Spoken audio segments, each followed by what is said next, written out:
It's 2023. We're going to be starting super quickly. I can't believe it's 2023. And hey-o, everyone, and welcome. I'm your friend, Art of Mana. Let's dive into this 816th stream first of 2023. How are you, Andu? Good to see you. Bro?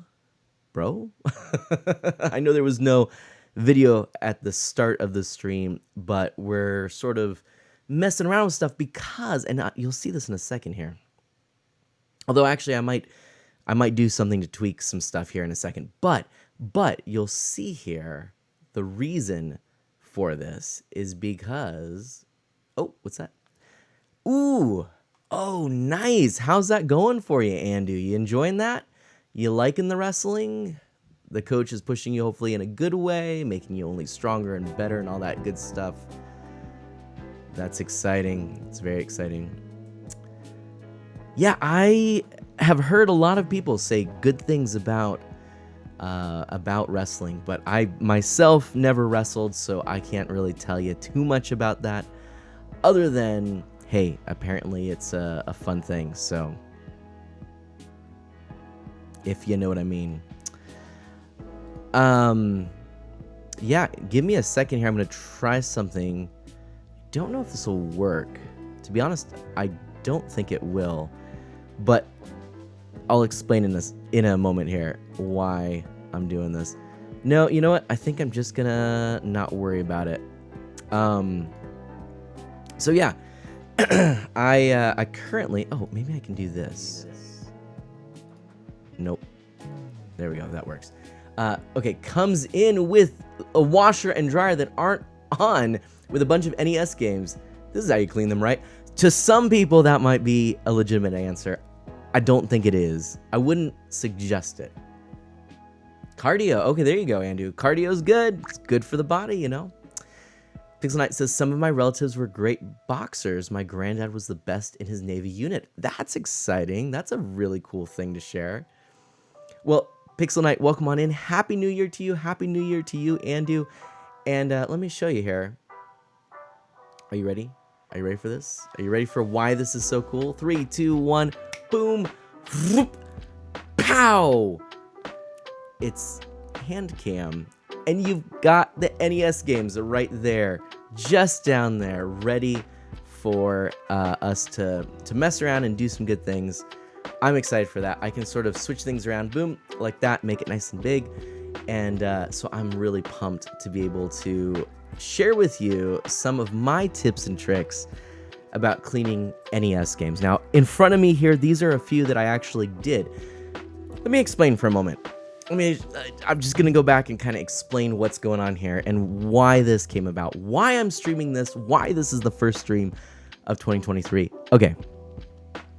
You see, the last stream that I did was the collaboration with Iron Rusty, and it was so much fun. As you know, Iron Rusty joined the stream coming from a distant realm, traveling to the humble Mana Manor, and we played some Super Metroid and some music and hung out, chatted. It was really fun.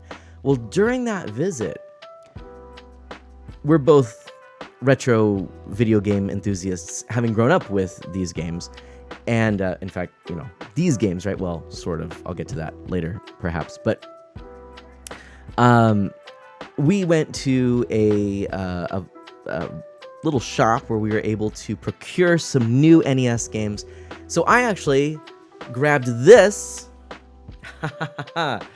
and decided it was time to set up a CRT, because if we are going to play some NES games, gosh darn it, it's going to be on a CRT television. That's what I figured. I said Iron Rusty and I are going to have to kick back, relax, and play with a CRT television. So this is my trusty CRT that I actually used to sneak into my room to watch Xena and Hercules back in the day. And it's hooked up right now. This is my top loader, playing, of course, the original Super Mario Brothers. My original NES being over here hooked up to this whole system. But I wanted to just go ahead and get the top loader in there so I didn't have to deal with any issues of involving the 72-pin connector. As you know, the connection on the standard original NES can sometimes become a little bit less reliable as you continually insert games, pressing it down with this spring-loaded mechanism and slightly, ever so slightly, bending the pins that make contact with the game. And so I figured this would just be a nice little easy setup. And anyways, I've had it. I've been playing a whole bunch of NES games. I've been loving it. PFC Stillwell, welcome on in. It has been so fun. So I basically decided, hey, you know what? I'm going to keep playing these games. I'm going to keep playing these games. Well, I have Someone a bunch was of in games. the pod. The tracks go Golden off in this Iris. direction. Look, sir, followers. Welcome on in. Thank you for that follow. How are you doing? And Jays, look, Jays is here too. I'm excited. I'm going to catch up with the chat in just a second. But continuing on with this story, explaining what I'm doing here. Why? I feel like I got to change something because the mute symbol on here is sort of annoying me. I'll fix that in a second. But anyways, so I was playing these games, realizing there were a bunch that I picked up at conventions and things, and since the move, I actually never cleaned them, and there's some that I actually haven't even played. So I was going through, I was starting to clean them, and some I'd been saving, thinking I'll do like a YouTube video, a how-to, sharing my tips and tricks with cleaning, because I actually really believe I've got some solutions that are really reliable and solutions that I would recommend to people.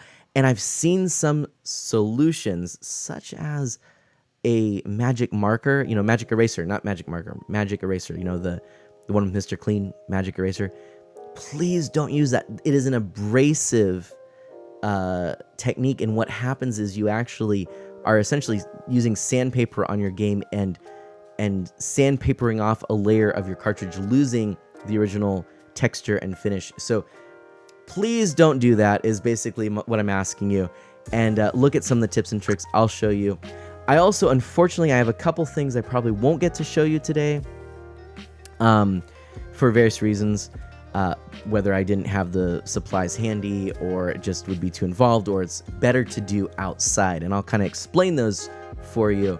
But usually they involve things that have fumes, and I'm in an enclosed room. I don't want to pass out on stream, okay? So that's what I'm figuring. I'm like, I'm not going to pass out on stream. Instead, I'm going to try and do things safe and and in a way that will allow me to continue streaming this year.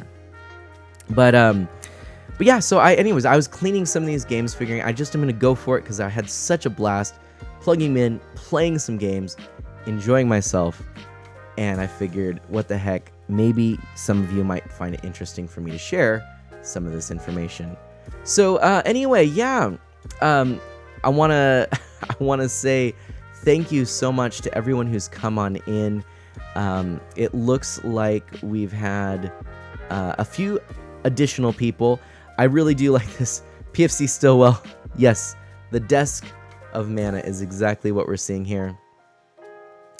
And we're seeing stuff about Daleks or Daleks. I don't even know. What is this? Sadly, Genesis of Daleks does not have the Daleks trying to steal Sega Genesises and turn them into a doomsday weapon. And this must be a Doctor Who reference. I don't get it, but I love it. Jay-Z might know a trick that will fix this. I don't know what the fix is, but that's exciting. Anyway, what actually I wanted to point out is the old NES not playing games is actually an authentication error. I took my NES from when I was a kid and removed the connections to the authentication trick. I guess, I think you're maybe thinking chip, or maybe it was just a typo. Now it reads and plays the game on the first try 99% of the time. If not, it will read it on the second or third try at worst. But here's the thing, and I'm going to throw this out here. I've heard this, okay? I've heard this. But essentially, if it's authentication, right, it's authenticating. There we go, authenticating. It is authenticating that the game is actually working, right? Like that it's meant to work. So to bypass that, in my estimation, is not getting to the source of the issue, right? I'd much rather address the source of the issue, which is the connection not being made.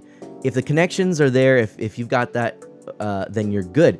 And the reason that I think in the community, especially the retro game community, that this has been sort of proven is that there are different types of devices to modify your original style NES, and the biggest one is essentially taking out the spring-loaded mechanism altogether. Bypassing that, you slide the cartridge into the connections, and boom, you're done.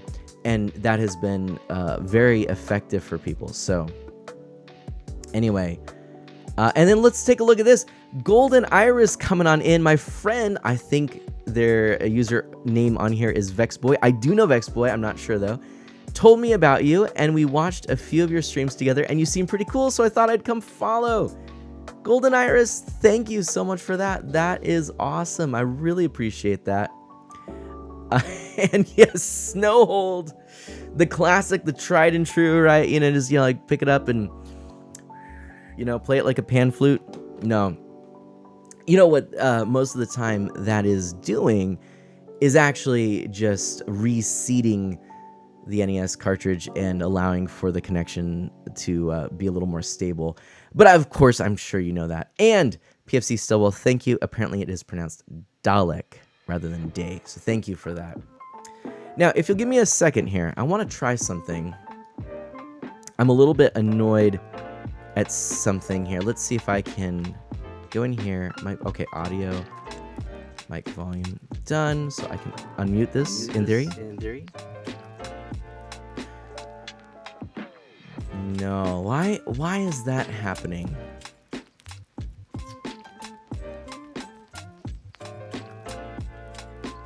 That's so odd. I don't really understand why that would be.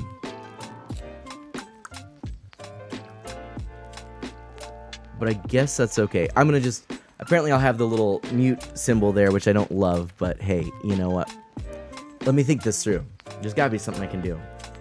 Pixel Knight is back. Hey, Jay says it's a Doctor Who thing. Thank you so much. But yeah, welcome on in, everyone. I'm so glad that you're here. Behind me, there are plastic ducks joining me in a pool, and some of them will have your name on them. So that's kind of exciting. What else can I tell you? There's gotta be something else I can share with you. But I don't know that I can remember right now. Oh, Wait a minute. I know what I can do. I know what's causing issues. Hang on a second, everybody. And let me see this. If I... So, these are unmuted. Okay, desk is good. Game should be good. Which, let me try something here. I think I know why this is happening, and I can fix it, and I'll fix it really quickly. I didn't think about this until just now. So give me a second here. I'll put this up here. Stream and mic and software you're using is probably all using different timing. Oh gosh, let me tell you. I had so many technical issues earlier. There we go. That's going to fix that. There we go. Boom. I think that's going to do that. Watching the mind of mana at work. Yeah, exactly. I'm telling you, it's a weird thing. The mind of mana can be a strange, strange thing. But here we go. So this has fixed that, and there I should be able to... Aha! Fixed! Except... there we go. Okay. All right, we got it. So, we had a few little technical difficulties, because this is a strange setup, because I have not yet showed you, I've got yet another camera that I can throw in. Check this out, everybody. If you are interested, you can now see the full setup with the CRT behind me, and then I've got, of course, the games here. So that right there, that's exciting, right? We need a technical difficulties screen. Actually, we have one. Did you know that? I don't use it often, but I do have one. You want to see it? Boom. That's it. If I ever have technical difficulties, that's what I can use. Anyway. Andrew says nope. I'm not sure. The Mind of Mana podcast would be amazing. Game reviews, history, technical specifications of consoles. PFC Stillwell, that is essentially what this is, right? I mean, that's that's what we're doing here. You know, that is my streaming in a nutshell. So, okay, let's get into this. These are some games from my collection, which I've actually already cleaned. Okay, and I'm gonna try to show. Let's show it to you this way here. I'm gonna make this a little bigger so that you can really see. So this is what a pretty clean cartridge will look like, and you'll notice a couple of things I look for, you know, when I'm cleaning a game cartridge. Now, I'm going to tell you there's two ways to do it. There's the way I used to do it, which is not, I didn't do it with this cartridge, but I'll explain the technique. It's basically to completely open up the game cartridge using the screws on the back, removing the PCB from inside of this, and we'll open this up. You'll see the inside of an NES game tonight. But I used to completely open these up every single game, every single time. If I got a new game, like I went back, I did this to all of my old games, and if I got a new one, I would do that. The thing is, that's a pretty time-consuming process, and for some, I'd like to go back and do it, but I'd like to just play the game and enjoy it. Make sure it works, you know, make sure I didn't buy a dud. So there is a technique that I'm going to show you tonight, which is basically, this is what I would say is your baseline. If you can at least do this to clean a game, it's going to look like this. It's going to be nice and clean, and you'll notice that in these areas, there's no gunk buildup. This is something that often gets overlooked. Same on the back, you'll notice that, right? No gunk buildup in here. You'll notice that it's not all gunky right in there. You'll notice for the most part, the screws aren't containing any gunk like in the holes. I'll show you the trick on that. Obviously, not taking it apart, you can't get it 100%. And then inside, it's pretty well clean.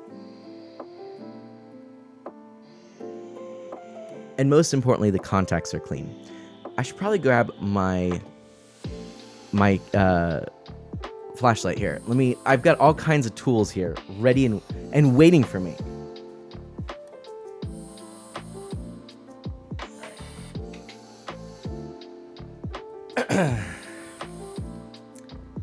So this is another tool that I like to use when I'm cleaning these cartridges, and it's a headlamp. It's literally, it's just a headlamp. And what I like about this is that I can obviously work without having to use my hands, but I'm gonna just flash this in here so you can see. And Golden Iris says, I should 100% be asleep right now. I should be going back to school tomorrow, but we all think it's going to be canceled again because of all the snow we're getting here. And I would go to sleep, but apparently my body does not want me to do that right now. Fair enough.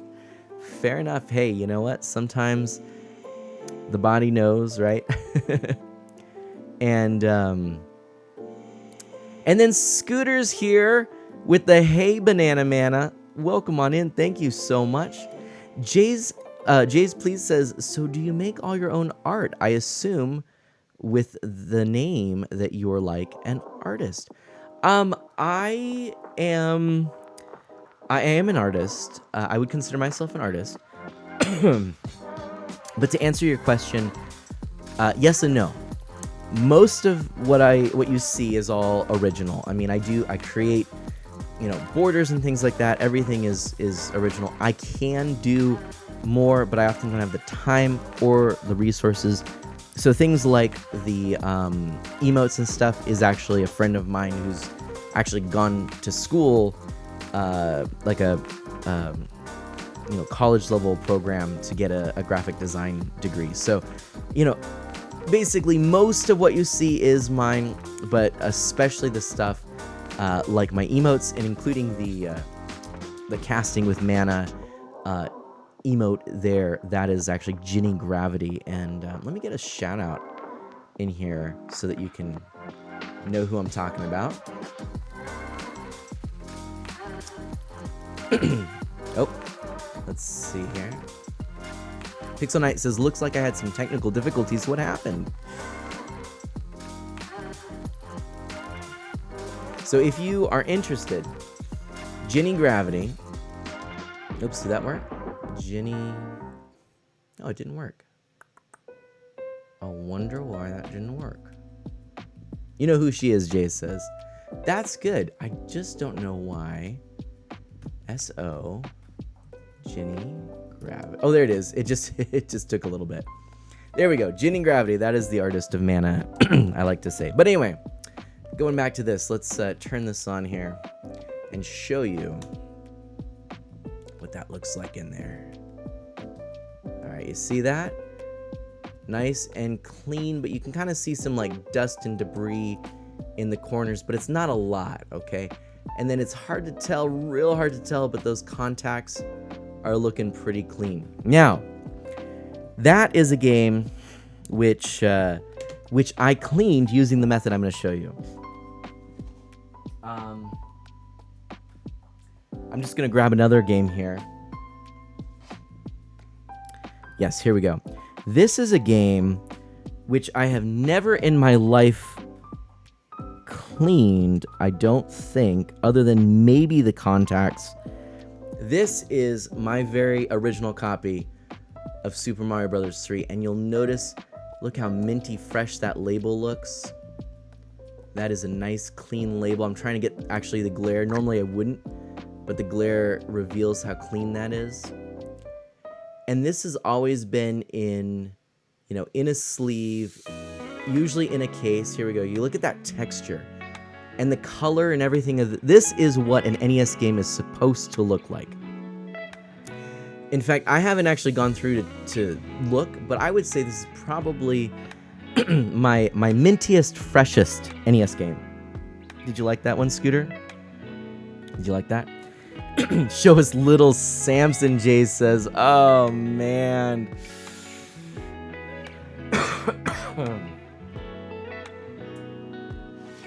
If only. That game looks super fun. I've never played it, and I would really like to. I'd really like to. Okay. Now, to show you an example of the very worst that a game can be. If you wanted to see how bad an NES game can get, are you ready?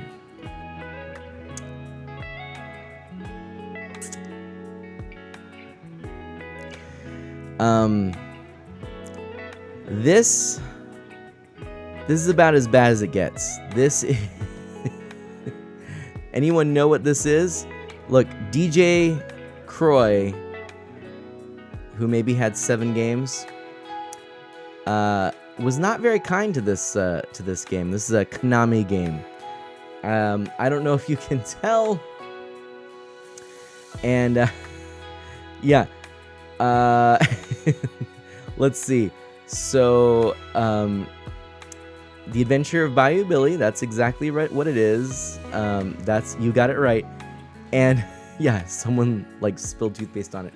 Maybe with this view it'll be a little clearer. I'll go ahead and show you this. This is like a part of a label. Do you see this? It's like it's a layer on there, and you can kind of make out like a price tag or something. I mean, there's definitely water damage, and you could tell it was probably a rental at some point. Look at the dust buildup in here, by the way, right? Now, I mean, look how scary gunky that is. If I get the light on here, this is the game that I actually was holding on to like do a complete restoration. This may end up being a game which we don't even tackle tonight, but instead leave to do a restoration of. As you can see, very challenging, but I'll tell you what, obviously this is never going to be perfect. This game, there's no way I can get, Bayou Billy to be looking minty fresh. There's no way. But I reckon we could remove all of this gunk on the side without impacting the label. I think we could even lift up this top layer. If not, I wouldn't worry about it. It's part of the history of the game, but we might even be able to get this little sticker off. We can certainly get all of the little flecks of residue off. That's for sure. We can very much clean it. And I have a trick for getting permanent marker off of games. It's not, please, again, it is not a magic eraser. Do not use this. Do not. As you can see, I have used this, okay? This is a magic eraser. I have used magic erasers. I use them for some things with retro gaming. Very, very carefully, very seldomly. But you can see, I mean, this one's like almost looking new. Very gently. It's like a very gentle kind of thing. And I only do it in extreme cases, and I would not recommend this. In fact, I'd say if you're starting out, don't even get these. Chuck them. Don't use the magic eraser. Just don't do it. Don't even let yourself go there. If you do, the chances are that you are going to make a mistake and damage damage your game permanently, and I don't want to see that. People are asking when the Bayou Billy stream is. I'll tell you what. If I do here's what I'll do. Here's my promise to you. We're gonna continue through this, but we want to talk about goals for the year. One of the goals could be, if you want to see me play Bayou Billy, then I'm gonna try to restore that game, either in stream or on a video. And either way, I want to see, some hype around it, see some people excited about it. And if there's excitement, then I will stream that game. Scooter apparently wants to see it, so there we go. And there you are. And PFC still, there we go. That's funny. So yeah, long story short, this is a game. I mean, there's stickers on it. There's all kinds of stuff. Honestly, the corrosion that I can see on here, if I just look, oh man, I mean, it's terrible. The corrosion, I don't know if I can get a good, do you see that? Can you see that corrosion right there? That is corrosion on the contacts. So, I mean, there's a chance that this game may need some extreme surgery, like, you know, jumper wires, like basically, you know, bridging, you know, the contacts. Yeah, this is gonna be a toughie, but I picked this up somewhere, so it's possible I paid $4 for this, which may have been dumb. I think this is the sticker from the shop that I picked this up at. And I got it in part, actually. I don't know anything about the game, but in part because of what a challenge this appears to be. I think this would be fun to go through and try to restore. So, yes, I will play this game if you follow me on the journey, and if you think that sounds interesting. If you think that sounds like something that you know, that we should do. You know, that can be a goal for the year. I want in this stream to talk about goals for the year. Now, I want to show you something. I did grab a few other games here. This is actually one that was not too dissimilar from Bayou Billy, and you can see there's some real damage there on the label. But aside from that, it looks pretty clean. Oh, and there's some yellowing on the back. It looks pretty clean. And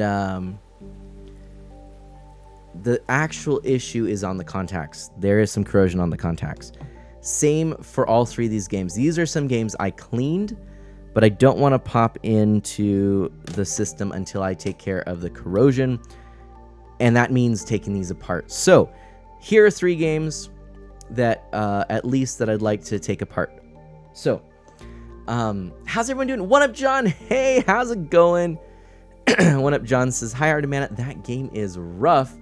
Eight Eyes is another tough one. You use Bright Boy for the discoloration, right? I've been thinking about Bright Boy. I have a Game Boy I'd like to restore too. That's another thing I'd like to try, you know, retro brighting that Game Boy case. But yeah, I mean, there's a little discoloration. We'll see. We'll see. I may have to pick your brain about Bright Boy, but sorry, I'm still getting over a cold, and I'm kind of clearing my sinuses a little bit. Okay, so let me take a look here. Let me change gears for a second. Got some people here. Yes, there we go. So, hi Pixel Knight. SNES is known to get yellow and the plastic gets brittle and breaks off. This is something to be aware. Yeah. Man, do I know bad yellowing issue? My Tigatron figure, I got heavily yellowed in a single day. Sun is not your friend. I've been fortunate. My SNES is in primo shape. I've always kept a cover over it or kept it in a room where there isn't direct sunlight. Most of the stuff, like I said, most of the stuff that was mine and that I got new is in pretty good shape. Some of it I need to clean a little bit, but a lot of it, it's an issue. Let's take a break, everybody. And I want to show you. Look what I got. Look at this. Look at this, my friends. I found that way ahead of schedule, way sooner than I expected. There are Happy Meal toys, Super Mario Brothers movie Happy Meal toys. These are at McDonald's, obviously Happy Meal, right? And they are for the movie coming in April. I think it's a little early for that, but I was able to pick up a box, and I'll show you that box really quickly. Take a look at that gorgeous looking thing there. And let's get the chat going here, shall we? There we go. There we. Oh yeah, good chat. Good chat. What do you think of that box? Now, what do you think of that? Look at that nice image of Bowser, right? So that is the Happy Meal box, which will be thrown out after this stream. So everyone get a nice, good look at it.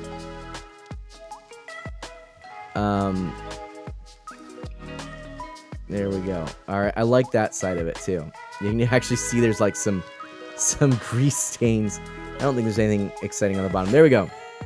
But Scooter says I need to go to McDonald's. But this is the real reason for all of this, all right? So let's take a look. This is the toys I've been able to get. All right, so let's take a look here. So we've got the big man himself, Donkey Kong, DK. We've got Luigi. All right. We've got Princess Toadstool, Peach. All right. We've got Mario. There we go. And we've got Toad right here. And actually, if you look in the box, there's one other Toad. Reason being, I accidentally got a double up. I'm a little ashamed to say, in our area, they are no longer allowing you to purchase toys separately. I think Pokemon cards were the reason for this. And you now have to purchase McDonald's Happy Meals in order to get the toys included. So what does this mean? 1, 2, 3, 4, 5, 6 Happy Meals that Mana has got. All for you. Also kind of for me. But all for you, okay? So that we can open these up and take a look at them. So, yeah, I mean, let's be honest. I think there are 2 or 3 more that I don't have, and I'm kind of Happy Mealed out, as is the family. So there's a good chance I might just go on eBay to try and see if I can get the last couple to show you, or maybe I might surprise myself. But let's start with Jumping Mario, shall we? No, let's end with Jumping Mario. Let's start in the order that I got these, okay? So here it says Toad Cart. There we go. As you can see, it says the Super Mario Brothers movie right there. And then otherwise, it just kind of has that little picture. It's real hard to tell, but little picture of the Toad Cart right there. Yeah, Pixel Knight. That's it. That's right. Oh, hey, thank you so much. Your cough drops on the kitchen counter. Happy New Year to you. How's it going? How's it going? And then, yeah, I bought lots of Happy Meals. So, thank you. It's the hashtag Sis of Mana. I sure appreciate that. You know what? I need to go grab some cough drops. And yes, Sis of Mana, I'm going to go grab some cough drops in just a few minutes here. Now Sis of Mana knows. Oh, man, I'm so embarrassed. I'm so embarrassed. Sis of Mana knows. And anyway, One Up John says, I would have eaten all 5 Happy Meals for you. So you'll have to come visit. And then also, can you imagine being like, I need 5 Happy Meals for Mario toys? Okay, Pixel Knight, this is what I did. I'll tell you the story. So this one, I went and I was with Mana Sprout and we ordered 2 Happy Meals. So I figured I'll eat a Happy Meal. Why not? I'll get the apple slices, get the juice, you know. Anyway, that's how this one was acquired. That was on one day. Okay, so this is some garbage there. I'm going to throw that out. But here we have our toy. Oh, you know what? I forgot to bring in my trash can. So, anyway, here's the toy. Here's Toad. He's kind of cute, actually. And what can I say other than it's a pretty basic cart, which works for me. I mean, I'm okay with this. I don't think it has any kind of, what is it? The wind up feature, right? This is just a rolling cart here. But yeah, nice, works well, rolls well. And you know what? Actually, all things considered, for such a basic cart, this might be my favorite toy out of the group, I'm guessing, because I love the design of that cart, and Toad is such a great one. Let me show you real quickly what this looks like if I have it up on this camera, which is a little bit better quality. There you go. Nice little features in there. There's Toad. Boom. All right. So one down, a few more to go.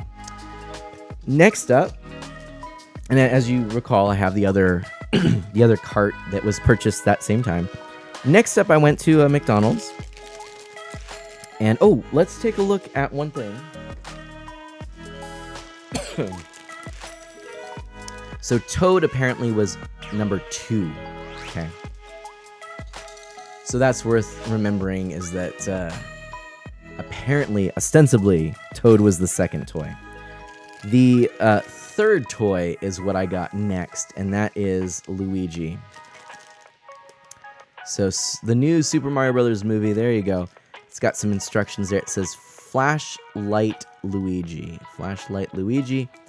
And it's a little hard to tell here, but it looks like there's maybe something like you twist a knob or push a button. We'll figure this out. Let's open this one up. And honestly, if I could, I would do that as well, Pixel Knight says, when John is hyping in the chat. For example, oh, we've got Pixel Knight talking about Doctor Who. We'll get back to that in a second. Here we go. See, I thought that was like a coin, but apparently it is a flashlight. I can see that now. What does this do? There's a button on the back. Ah. Oh, goodness. Literally, all it is, look at this, see that? It just moves, it moves Luigi so that he can kind of go, oh, nervously look around. That is it. That, my friends, that's the whole gimmick. See that? It's just he's on like a little spring mechanism. So you just kind of push that little section there. And oh, Mario. Oh. So that's that's Luigi. That's all that is. All right. So let's carry on. The next thing I did is I went to another McDonald's. And I said, okay, can I just get the toys? Like I've had 2 Happy Meals now, and I'm done with McDonald's for a while. And they said, sorry, no, we can't sell unless you purchase the Happy Meals. So I said, okay, and I said we to make it sound like it's the family, so that I don't have to take all of the blame as this middle-aged man-child that's that's trying to collect Mario toys from McDonald's. I said, we are trying to collect them. We have Toad and Luigi. So do you have any others? And they said, oh yeah, I believe we have 5 of the toys right now. I said, great. Can I get 3 Happy Meals with the 3 toys I don't have? Here's the thing. I'm so glad I did this. I'm so glad I did this. I checked the boxes. As I got 3 things. I got juice. I got, I think it's like nuggets and cheeseburger and fries and apple slices and Go-Gurt and whatever, the whole thing, right? So I get the boxes, and I said, the person that I ordered from said I would get all the, the toys that I needed, the, non-Luigi, non-Toad. So I look in the bag, and, I checked all 3 boxes. I said, oh, hang on a second. All 3 of the boxes had this one. So I take my 3 bags, and I kind of go, here, and I hand them back to the person, and I'm seeing a line form behind me, and at this point I'm going, oh, I feel so guilty. What am I doing? And I said, I'm so sorry, but, we're trying to collect them on, and the person said that I could get all the, the ones I don't have. Is it? And they're like, no, it's fine. It's fine. I said, okay, we're so sorry. Thank you so much for going out of your way, recognizing I'm putting them in a difficult position. I felt like a heel, but they were willing to, right? They were willing to go back and get these. And so they found the 3 toys that I didn't have. So there's 3 more that I don't have, but these are the next ones I got. So the first one I looked at, and she gave it to me in a little brown sack, a little, McDonald's non-branded, or non-Happy Meal bag. And so I was so grateful, and I went on my merry way thinking about all the food that, was now in my possession, and realizing how silly all this is. But this is Barrel Donkey Kong, and this one you can see right there. This is gonna be a arm flailing Donkey Kong right here. So let's open this one up. And these are, I gotta say, they are some of the better Mario toys I've seen coming from McDonald's in a while. There's been different ones. Oh, look at that. It's a that's pretty funny. You just, you could actually swing that all the way around if you wanted to. But these are actually pretty nicely molded. They feel good. These remind me like of the Mario toys from back in the day. Back in my youths. These are actually sculpted nicely, painted nicely. Look at that. I mean, for what is essentially like a $1.50 toy, I used to be able to buy these separately for $1.50, I think. This is like a dollar store toy, but that one's not bad. I mean, look at the hair, the molding on that's pretty good, right? So I think that's very, very nice. Okay, then I was very excited to see that we had Princess. I know it says here Spinning Peach. So that's kind of a funny name. It's a Spinning Peach, but Princess Toadstool. This is Princess Toadstool, everybody. What, I don't know why we can't say Princess Toadstool. It's Princess Peach now. But anyway, this is, DK, by the way. DK, Barrel Donkey Kong was toy number 6. Okay. Peach is number 4. She spins. Looks like you spin her. I don't know. It'd be really cool if it was like a fidget spinner, And it was just like Princess Toadstool spinning around. How cool would that be? Cough drops, bro. Love you all. Thank you so much. After I open up the last of these, I'm gonna go grab those cough drops. But yes, there is Princess Peach. Love you too, by the way. Thank you so much for getting those cough drops. That's so kind of you. Yeah. I don't fully understand. It says to spin her.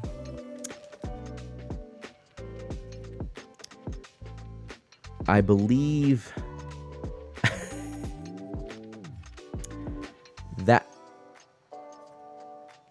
that is. I like that they call it Spinning Peach because I guess theoretically, if you wanted to, you could spin Spinning Peach. But I'm going to be honest with you. That is a single sculpt figurine there. That is not in any way mechanically inclined to spin.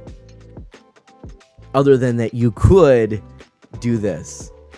And I guess that works. So I don't know, Spinning Peach. Honestly, I kind of dig it. I'm happy with this one. That's a good one. I like that toy. It's good. All right.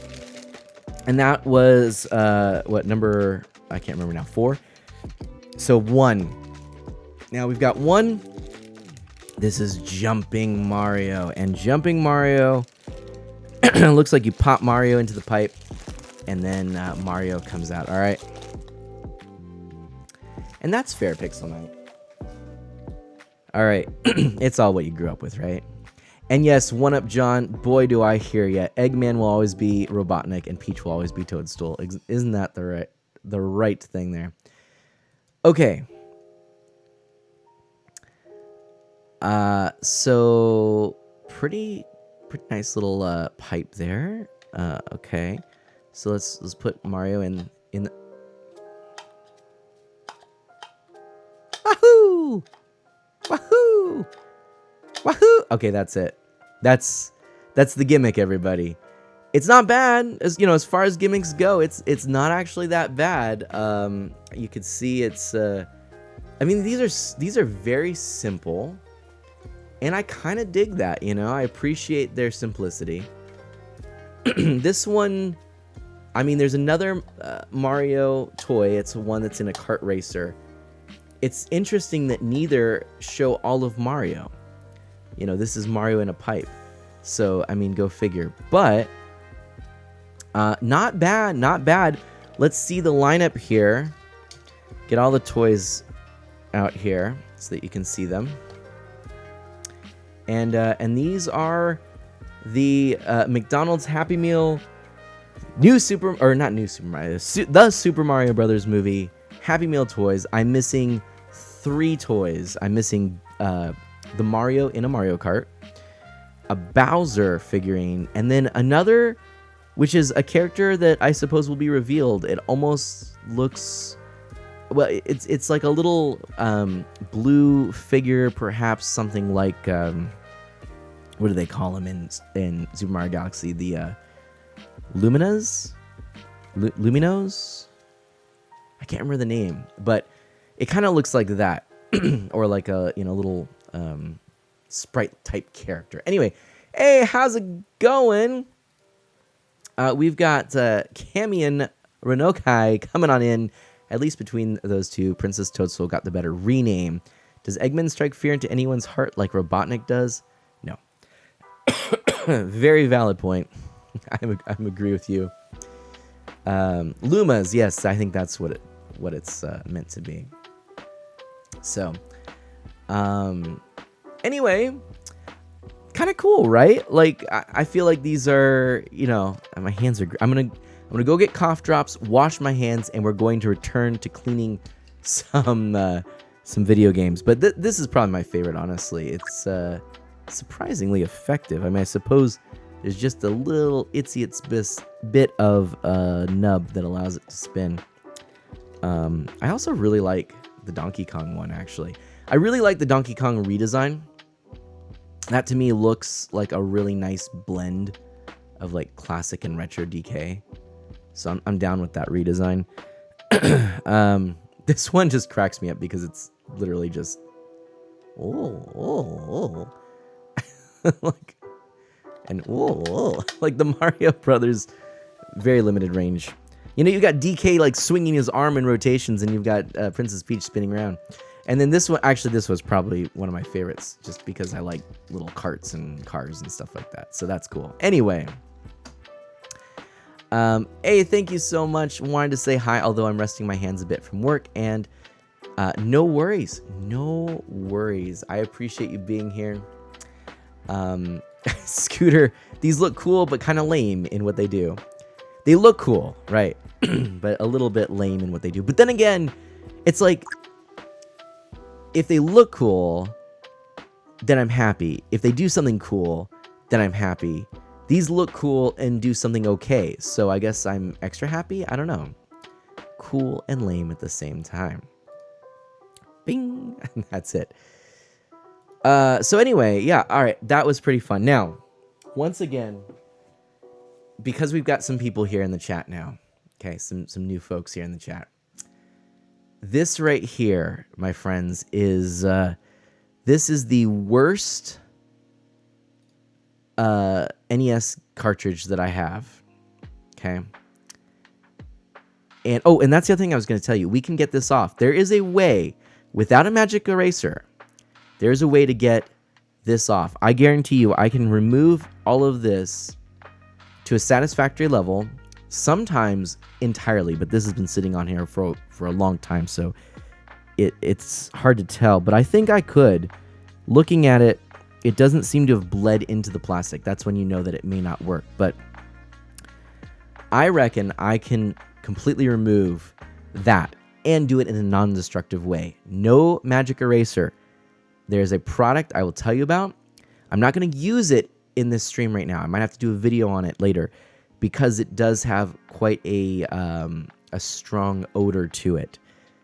There's a product that will clean this off very effectively and won't damage the texture, won't change the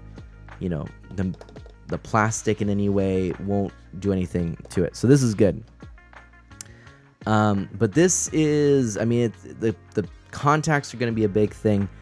I want to clean this regardless, even if the contacts aren't actually something that that I'm going to be able to fix. If the game itself doesn't run, as long as I can clean the cart and show you some tricks along the way, I'm happy.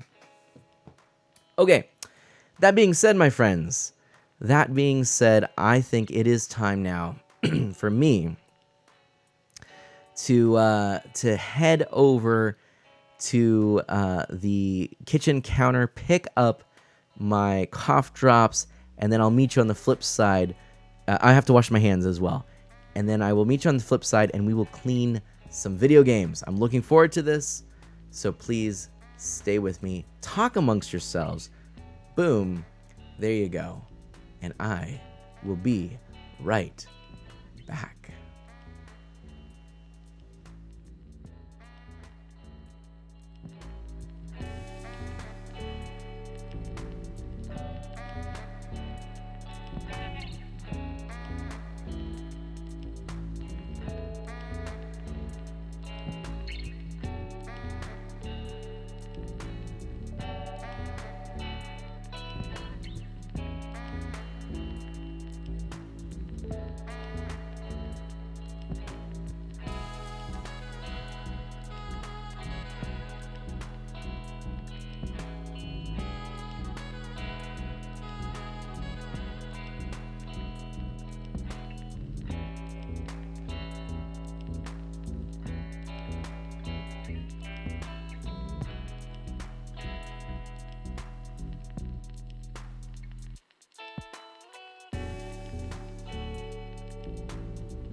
And I'm back. And ready to show you something here. Let me just blow my nose a little bit. There we go. Oh, look at that.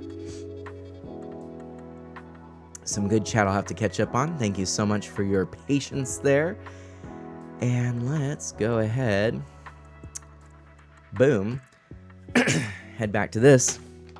This is it. Ricola. Family size, made with Swiss alpine herbs. Honey lemon echinacea. Great tasting, soothing relief. This, my friends, this is the stuff. Another unboxing. An unbagging, if you will. Let's give you the let's give you the full deets here. All right, here we are. Ricola. Oops. Gotta get used to that. Honey lemon echinacea. And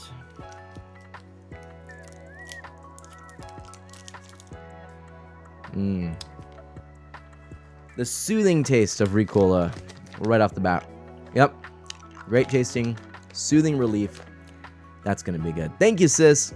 Appreciate that. Really do. And to all of you in the chat, what did I miss? Let's see here. Pixel Knight saying, also, I've been trying to look up some Doctor Who DVDs, and they are so confusing, but they haven't released any full seasons in order. The second Doctor doesn't have a full season's DVDs individual series, but not any full season. The rest of the Doctors do have individual series on DVD. At least, just wish it was easier. Yeah.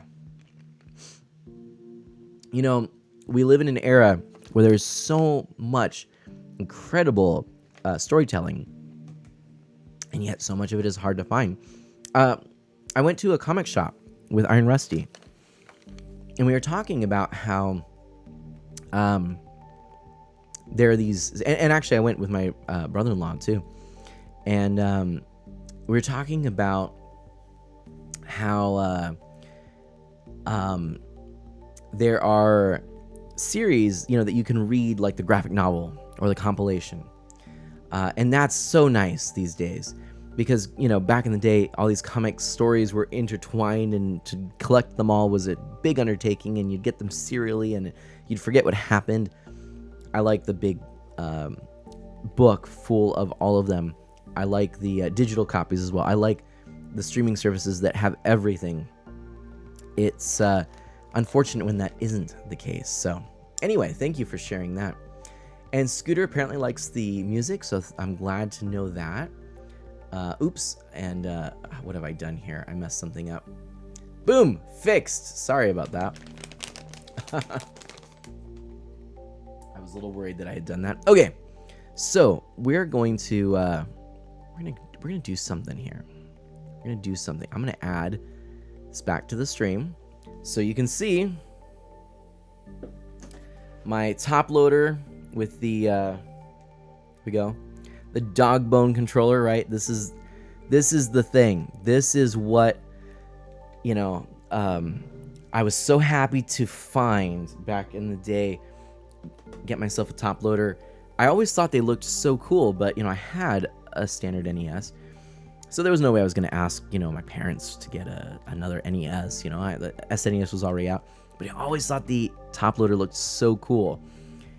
But I did purchase this controller. This is the, again, this is my original dog bone controller, which I picked up in a standalone little box at a Fred Meyer.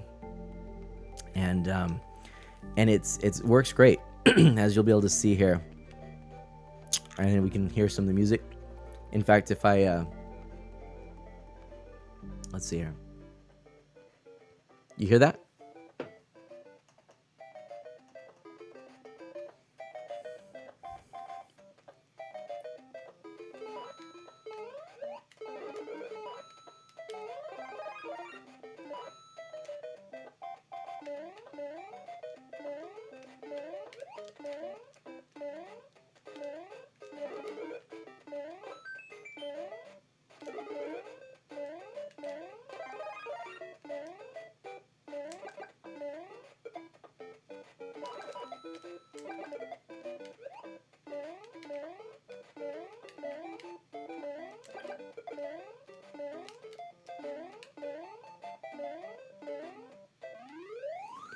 There you go. Love this. Okay. So that, my friends, that is that is the beauty of the top loader. Controller looks nice, Scooter says. Thank you so much. And yes, I agree with you on that, Camion, absolutely. They feel so good. There's a nice like, sort of roundedness to it. See that? So I wish that this was how, how do I put this? I'm not sure that I really wish this, but it would be cool if Nintendo isn't going to put out, an N64 Mini. How cool would it be to get a top loader Mini? What do you think? In the chat, what do you think? Top loader Mini? Would that be a cool thing? Would that be a cool idea? I submit it could be. I think it could be. I think I'd find it interesting. All right, I've got this here, ready to show you some supplies. Let me go and grab some stuff here. Actually, I'll put this up here whilst I do. Get that music back up, and let me get some supplies, and let's choose a game. I know what it's going to be.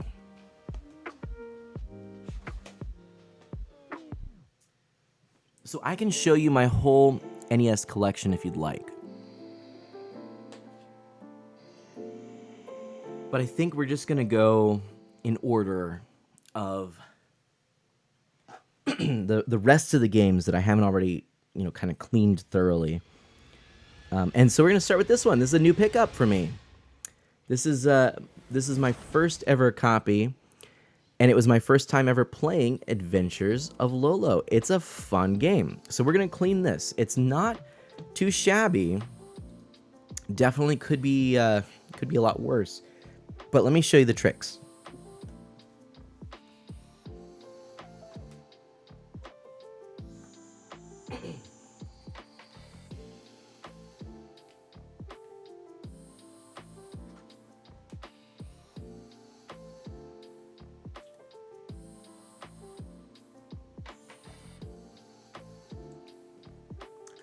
I'm gonna put some things here.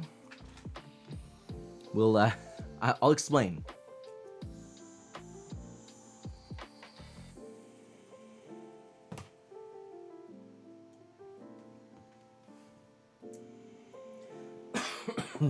I'll explain. I'll get to this. Okay.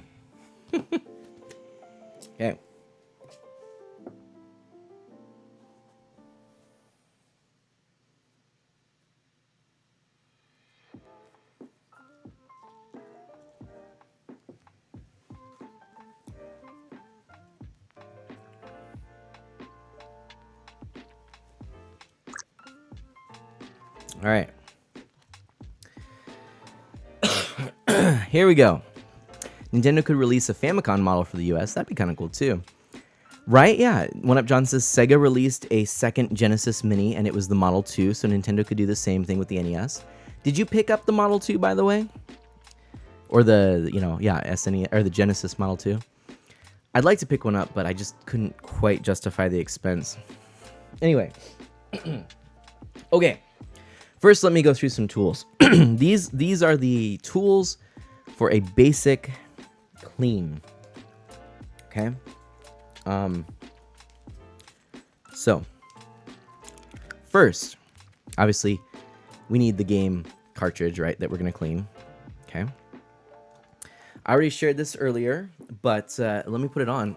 I'm going to look silly, but believe me when I say this is a game changer.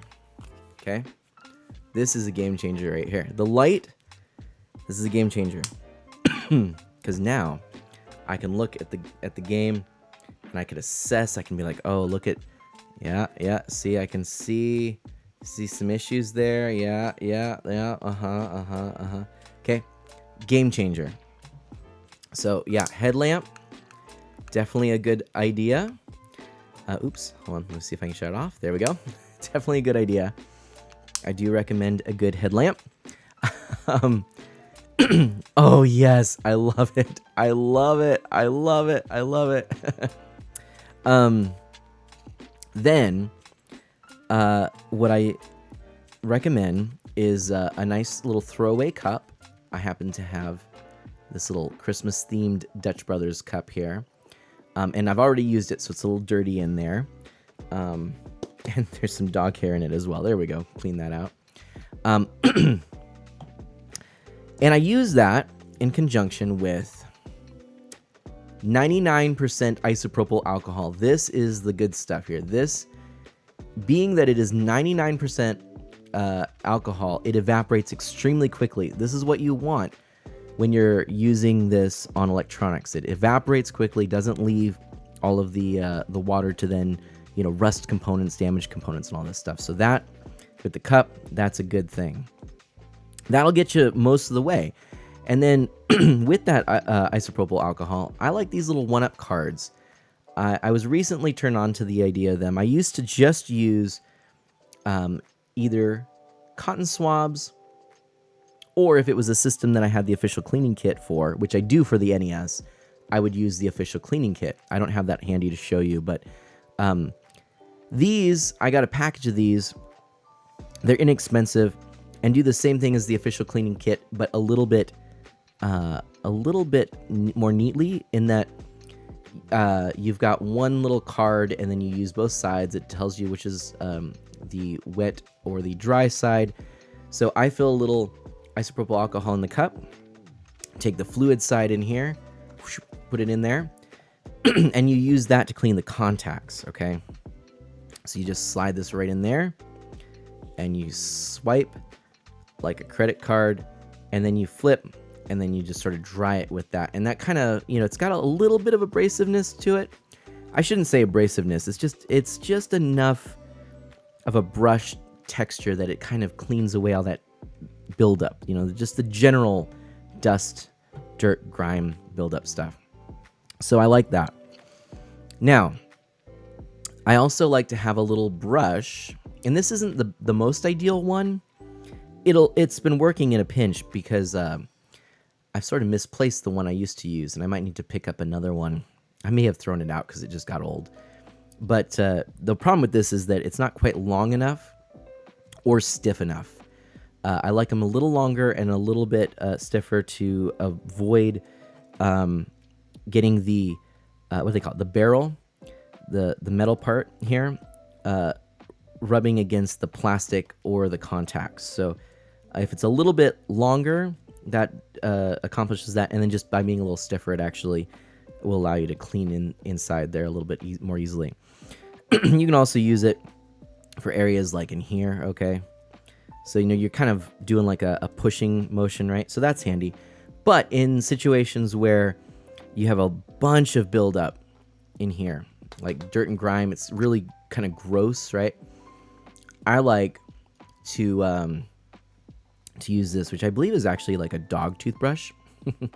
It's a little bit more aggressive than I would like, so I only use this on rare occasion. A standard toothbrush is actually more ideal, but in situations where you kind of want to try to scrape a little bit, this can kind of work nicely. This is a new thing I've been using. I usually used a normal toothbrush, but I was trying this. And then on the other side, it's got this silicone point.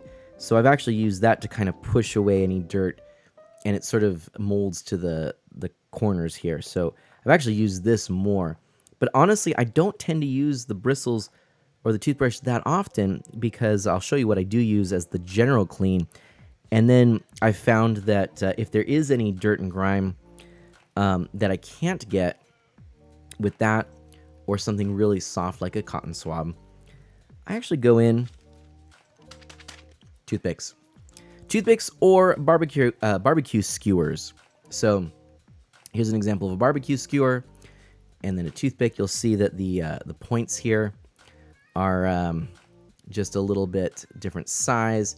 So this is a bigger point, smaller point, and these are great. Toothpicks are great for getting in these little sections right here. You can just glide that gently across there and clean that up real nicely. So toothpicks are definitely a plus.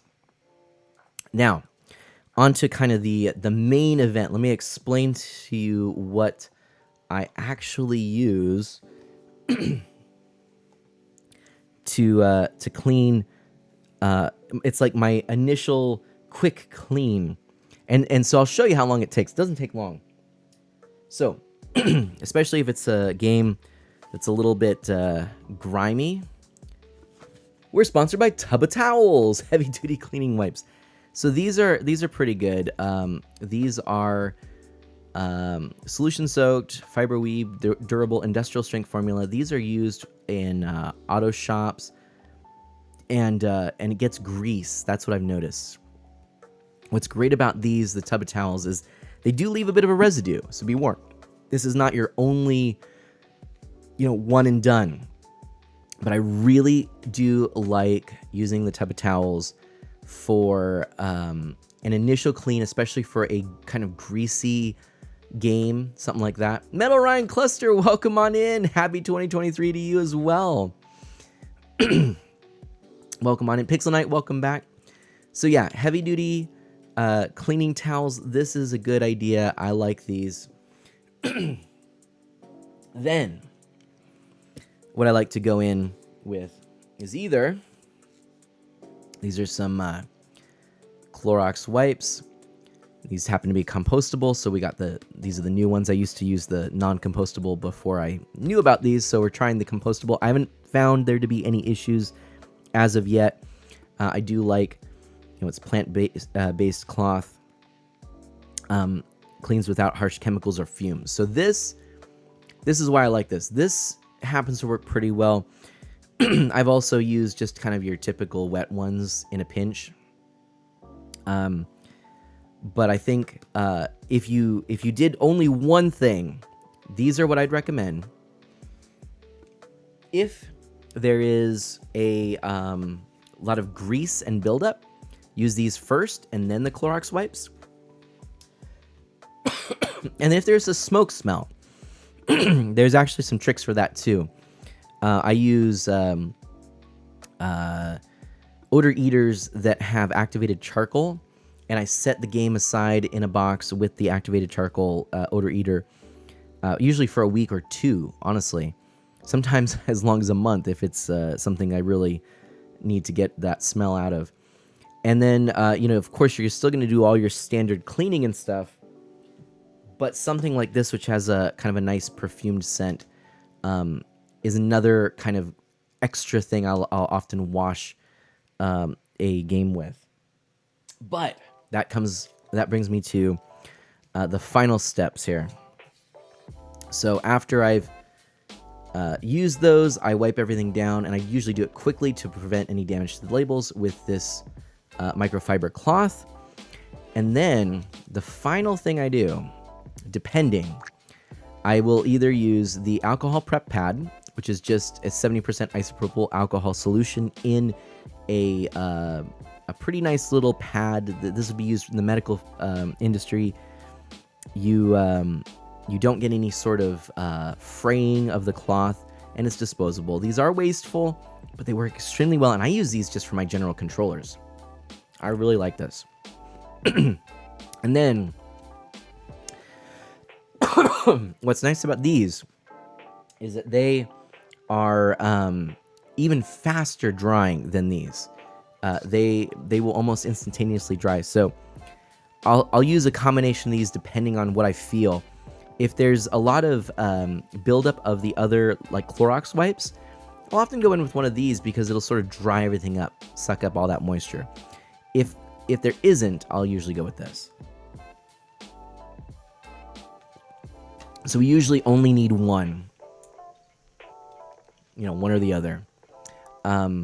Great question, Metal Ryan Cluster. We are learning how mana cleans a video game. So, let's go ahead and show you with Adventures of Lolo. So now, I don't know if you can tell. I'm going to see if I can get this a little bit bigger here. Maybe I'll even show you on the other camera. All right. Do you see? Oh, there we go. Do you see? There's like some little bits of grime, like right here, and then on the label. I'm trying to see if I can get it. I don't know if anyone's able to see that. Doesn't look like it. Oh, there we go. See that? Little bit of just kind of gunk, like sticky stuff. Now, a lot of people will go right in, kind of attack this with some isopropyl alcohol. And the problem with that, I found, is that the isopropyl alcohol isn't enough to really get that gunk off. So if you just wipe this with alcohol, you're not going to get that. And like there's a little bit right there. You can kind of see. I'm seeing it under the light, and I can tell it's a lot more. So what I like to do, I have this handy, have this ready. Let me kind of get this all set here. There you go. So that is ready to go. For this one, I don't think we need to go to the big tub of wipes. We're going to just go straight with the Clorox composting wipes.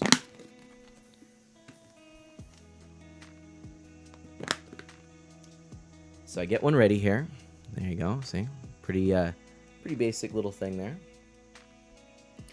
And just, kind of fold it up a little bit. And watch how quickly I'm going to do this here. Okay, I'm going to hold it just to kind of see it in the light. And then instantly come in here, wipe that off. Oh my goodness. And you know what? That did the trick. That's all it took. That is all it took, my friends. I'm going to show you this right over here. Look at this. That is all it took to clean that up. Do you remember seeing that little bit up there? And it's gone now. Spick and span and shiny. That is it. Pixel Knight says, okay, I have to head out. Remember to stay pixelated, and that the Doctor from Doctor Who has been cloned at least 2 times. Nice. Metal Ryan Cluster, I hope you enjoy this. So that is all it took. It was so easy, friends. Highly recommend that you just use something like this and do it quickly. All right, so I'm going to do a real quick wipe there. And on the back didn't seem like it had anything, but I like to be thorough there. And yeah, looking at the label, nothing, no water or liquid is seeping into the sticker. If a little bit does, I personally don't tend to mind that as much, but I try to avoid it, and I think you should too. Because, we're not trying to preserve these just for our own collection. At least I'm not. I'm trying to preserve these for posterity, These are a bit of my childhood history. So I'm going to try and get that little part right there. And you can see it. That's bringing up some gunk, So there was some stuff on this cartridge that did not get clean. Now, see, I got a little on the label, so I want to try and dry that as quickly as I can. The rule of thumb, don't leave liquid on the sticker. But again, this is the trick. So many people get that part wrong on this. The label, so label damage is going to be a thing. I treat label damage as history of the game. I don't try to restore past that. But what I try to do is I try to clean as best I can. My thought is I want the game to feel clean when I'm playing it. I pick it up. It's not making my system gunky and dirty. It just works. Now, this game I cleaned the contacts for before inserting it in the system because Iron Rusty and I just wanted to play it. But there was a little bit of me that hesitated with that and was like, oh, I don't want to get it all dirty. Now, this is where I sometimes kind of press a little bit and get a little bit of the liquid from the wipe. See that? See how it kind of just got a little pool of liquid in that part?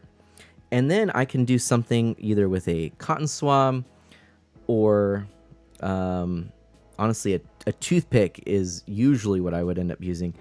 But in this case, I think a cotton swab will do because I don't see a lot in there. So I'll just run a cotton swab like that. I'll keep that one handy.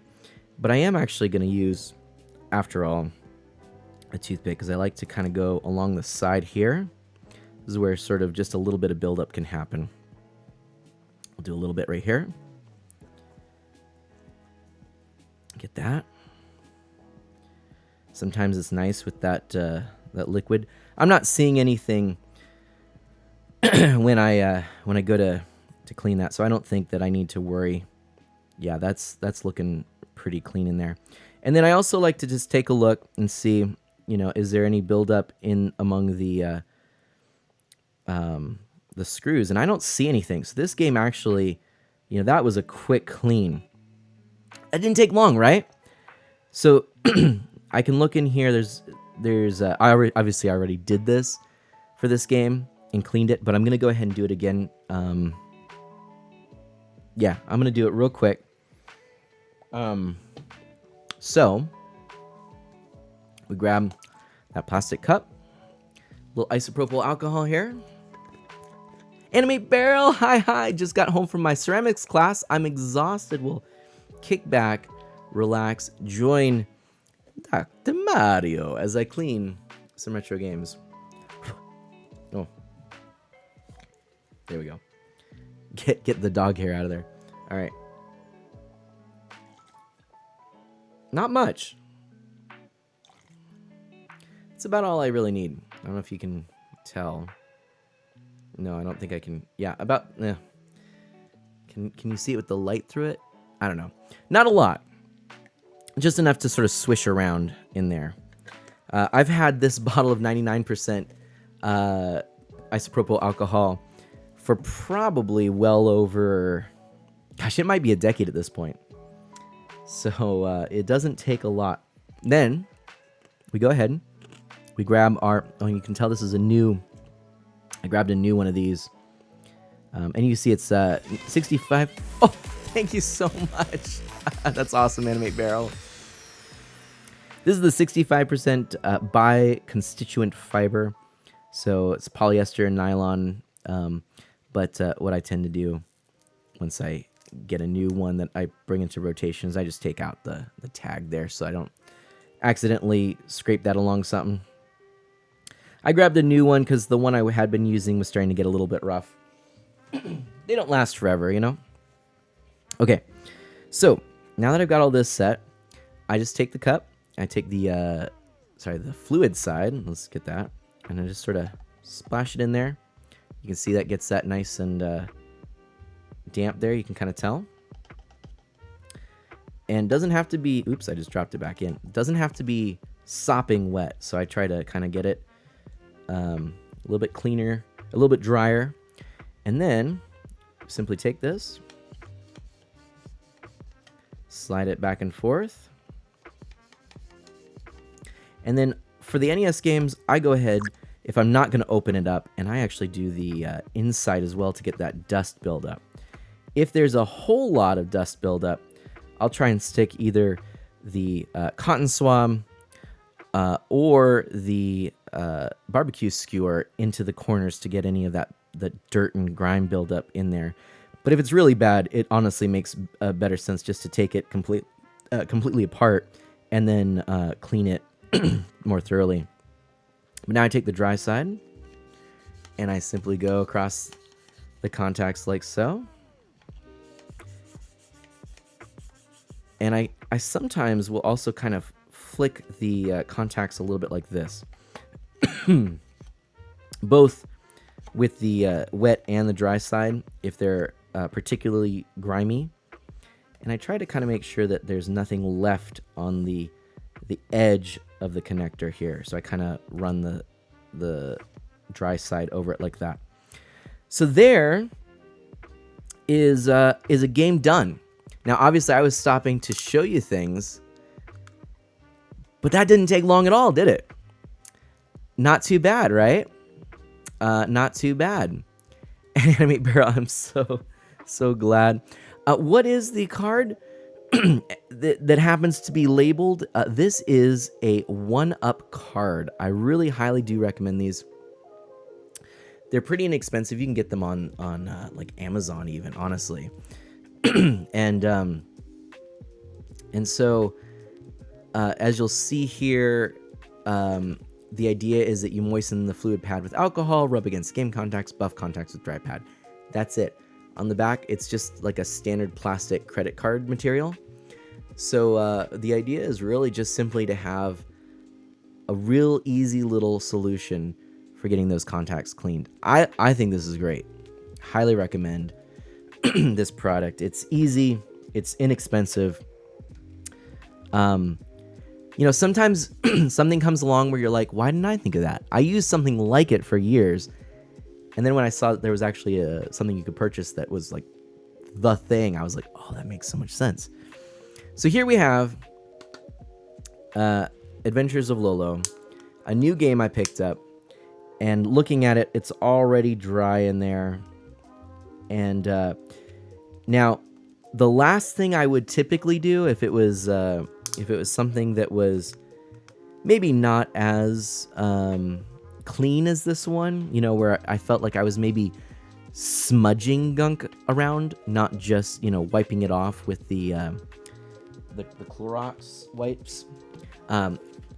Animate Barrel, let me know. I know you missed some of it. I can tell you my cleaning supplies if you need, but if this felt like it was more like moving dirt around than actually successfully removing it. I mean, it's still removing it, but you know what I mean? It's like I use this afterwards and I wipe it and there's a bunch of dirt and grime on this. That's for the really dirty games. That's when I will go back and I will use something like this. Right now, I don't think this particular game needs it. It seems like it's in great shape. So, what that means for me, I think, is I'm pretty sure what I want to do is, I'm going to go ahead. I'm going to go ahead and pop this in to the into the NES top loader, and we're going to give it a quick spin. Let's see if it works, shall we? So we'll obviously be shutting Mario off.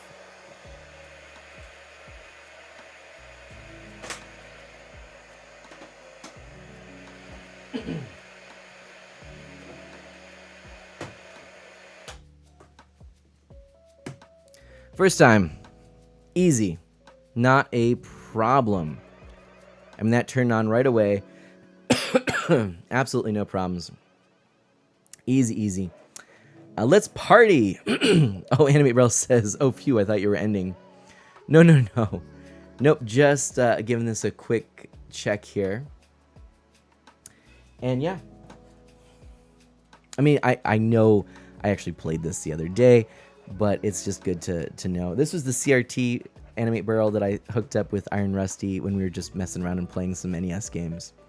And that got me on a huge kick for wanting to actually clean up a bunch of my NES games. So this is The Adventures of Lolo. I'll reset that there.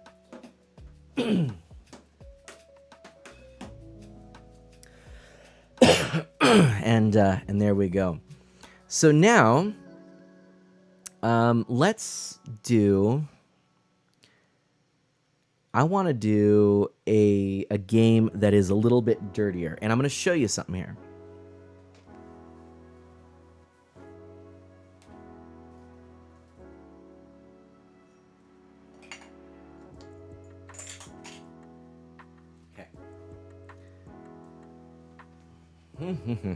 Okay, so let me get this all set up here. 1 second here. So this is a cloth. Oops, I think that maybe we're just gonna remove that there. This is a dirtier cloth. Look at that. See that? That was a game I was cleaning that was really filthy. And I still, even though I was wiping it with the Clorox wipe, it took multiple passes, and that's why I like to have sort of a dirty cloth and then a cleaner cloth. Cleaner cloth for the cleaner games and the dirtier, one for the dirty games, because you're going to be getting sort of layers of dirt. Obviously don't use the dirty side if you can avoid it. Use it up until it's all dirty. But I just wanted to show you, this is not something like it's a bit of an art. Honestly, it sounds weird to say, but it is a bit of an art. Now, I've not used this for a very long time, and I just want to point it out to you. This is a jar of like a paste, and then essentially isopropyl alcohol. The paste can be used to clean contacts, but I just wanted to let you know that exists. There's also some really good wipes that came with it, and I have them in a Ziploc bag. But these wipes are really good. The thing I found though is that basically this is this wipe with isopropyl alcohol, and the paste isn't as effective as contact cleaner. So the two things I'm not going to use this time today are contact cleaner. Contact cleaner, that's literally what it's called, contact cleaner. If you go to a home improvement store and go to someone who works there and say, I want contact cleaner, then they'll direct you. Hey, Nexo, how you doing? Contact cleaner is, I should have brought the bottle out. I'll have to share that another time. But it's an outdoor thing. That stuff is really, really strong. The odor is awful. And it actually says you need to do this in a well-ventilated area. So I always spray contact cleaner, take the game apart, have the board, have the circuit board like this, out at arm's length, and I spray it away from me into the yard. So that works really well. And Nexo, interesting. Look at that. Very interesting. Yeah. I hadn't thought about that. It makes perfect sense though. So contact cleaner is like the strong stuff. So I find that if you need, if you were thinking about using that paste, the contact cleaner actually works better. So I just spray it with the contact cleaner, wipe it, and then, go about doing it the normal way with isopropyl alcohol, I should say. But there is another little trick that I want to share with you, and that is a simple eraser. High polymer, this is the Pentel eraser. This is like a drafting eraser. Rubbing this along the contacts, it's gentle enough, but it gets some corrosion off. So this is a good little trick there. I do recommend having just a good pencil eraser handy for those situations, where you might want to actually take apart a game. He's actually got type 1 diabetes, so it's not like it's his diet or anything that caused it, Nexo says. Oh, gotcha. Okay. Well, I'm glad that you've got family that's is treating it and everything. Now, this here, you can see... Oh, you can... That's funny. You can actually see I blue taped my GoPro because I couldn't find the proper mount for it, but you're getting a good reflection here. Hi, see me? And my blue taped GoPro above here. I got to get the proper mount. But anyway, this is what this is it's a magnetic screw caddy, and so this is really good to have handy if you're working on the games, so you don't lose the screws. Now, how do you actually get the games get the screws out, you might ask, because you maybe tried a standard screwdriver, it didn't work? It's with these. These, at least for Nintendo, these are the specialized game bits that you need to open up the games. And so you do need a screwdriver that can support putting that in. But once you do that, there's your screwdriver. Works really well.